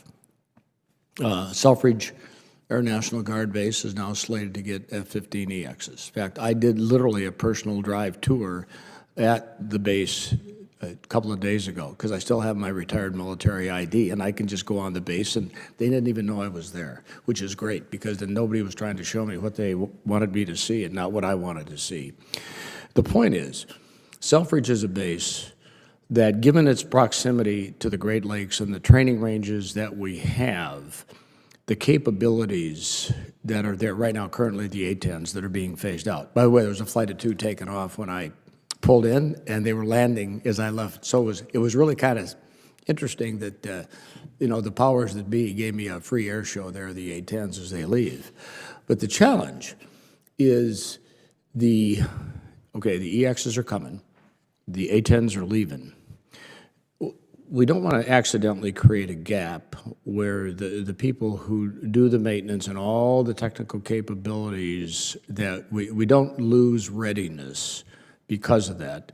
So I'm really not asking you for answers now. I'm asking you just for the prioritized consideration of blending when the A-10s leave with when the EXs arrive, so we don't accidentally create some personnel gaps, skill set gaps, whatever it happens to be, okay? You all are in a different fight, because Space Force is going to fight in space. The Air Force is going to fight, in the sky, what the Air Force does. The challenge we have as a committee is understanding how your vision of the fight is developing and how we appropriately fund you without some of the maneuvering that has gone on in the past, okay? you be honest up front, you're going to have a pretty much a bipartisan effort here to support you. So I'm glad you're here, but let's get rolling on the PFAS up there and honor our commitment to those fine men and women up there, and just consider how we avoid the personnel gap. So with that, Mr. Chairman, I yield back. Gentleman yields back. Chair, and I recognize the gentleman from Louisiana, Mr. Higgins. Thank you, Mr. Chairman. Gentlemen, you have displayed an impressive command of the issues and refreshingly candid and unscripted. So thank you for that. I have the opportunity, I'm a hardworking guy. I believe I'm the only enlisted veteran of prior service, Army, military, police corps on this body, which is why the chairman gives me the privilege of questioning last on a regular basis. I talk to my people and across my district and state and indeed the country, and the American people are stakeholders in the decisions that we have to make regarding deployment of our assets and how we spend our money. And the American people have been through a lot and have been paying attention. Some things have happened. A recent phenomena of the drone incursion on the East Coast. This was alarming to the American people. Observations of modern warfare and surprise attack in the Russian-Ukraine war. The people are observant of this. The terrorist actions in our own homeland. Shocking. What we went through in 2021, 22, 23, and 2024 regarding open borders, our southern border, this all together has impacted the American citizenry and brought us to a point where there's a clear understanding amongst the Americans I speak to that our military must posture domestically to stage effectively to be able to patrol our borders and our maritime borders and to respond to threat, which brings us to my question to you, gentlemen, Mr. Secretary and General Alvin, regarding the 159th Fighter Wing at Belle Chase in Louisiana. The National Guard there supports a 24/7 aerospace control alert mission with F-15C support. It ensures our maritime southern border response in the Gulf of America and to protect against threat. But I'm concerned that the Air Force is not fully focused on the utility that the F-15EX, that unique capability, can bring to maintaining our southern border security, which again America is calling for, our security against unknown and alarming and surprise attack from the air and the sea. I spoke with General Guillotte of NORTHCOM about having F-15EXs at Belle Chase. He wants them. He wants F-15EXs. So I ask you, Secretary and General Alvin, what are the plans for F-15EXs for the 159th Fighter Wing in Louisiana? The plans for that really haven't changed. They're coming to Louisiana. Now, as we have this new integration, some of the fielding of it is how fast we can get Boeing to produce. I mean, we procured them, and then we're trying to find the right feathering of this in with the Selfridge decision from the President to ensure that we don't have a gap anywhere. We want to ensure that until we switch to the F-15EX, we make sure those Cs are like the platinum F-15Cs. Yes, sir. But we're on path to continue that as we have to make sure that the F-15EXs do come to Belle Chase. It's a beautiful answer, and I stand at your avail, good sir, to assist in that. And I happen to have a pretty good relationship with the chairman of the House Armed Services Committee. I feel confident that he'll help as well. Mr. Secretary? Yeah, the chief hit it nail on the head there. That the challenge with F-15E is the same challenge we've had with the 35 and the B-21 now. It's getting the production rates to what we need to support what we're trying to do, right? They're just, it's very difficult to ramp up the production rates on these platforms, so we're just managing that across the board. And there's certainly recognition in your office, sir, and amongst your senior staff that the American people were alarmed about some of the things we have suffered and observed. I think we were all alarmed at it as well, with the American people, for sure. Yes, sir. Thank you, Mr. Chairman. My time has expired. I yield. Gentleman yields back. I want to thank the witnesses. Good job. Thank you for what you do for our country. Thank you for being here today, and we are adjourned.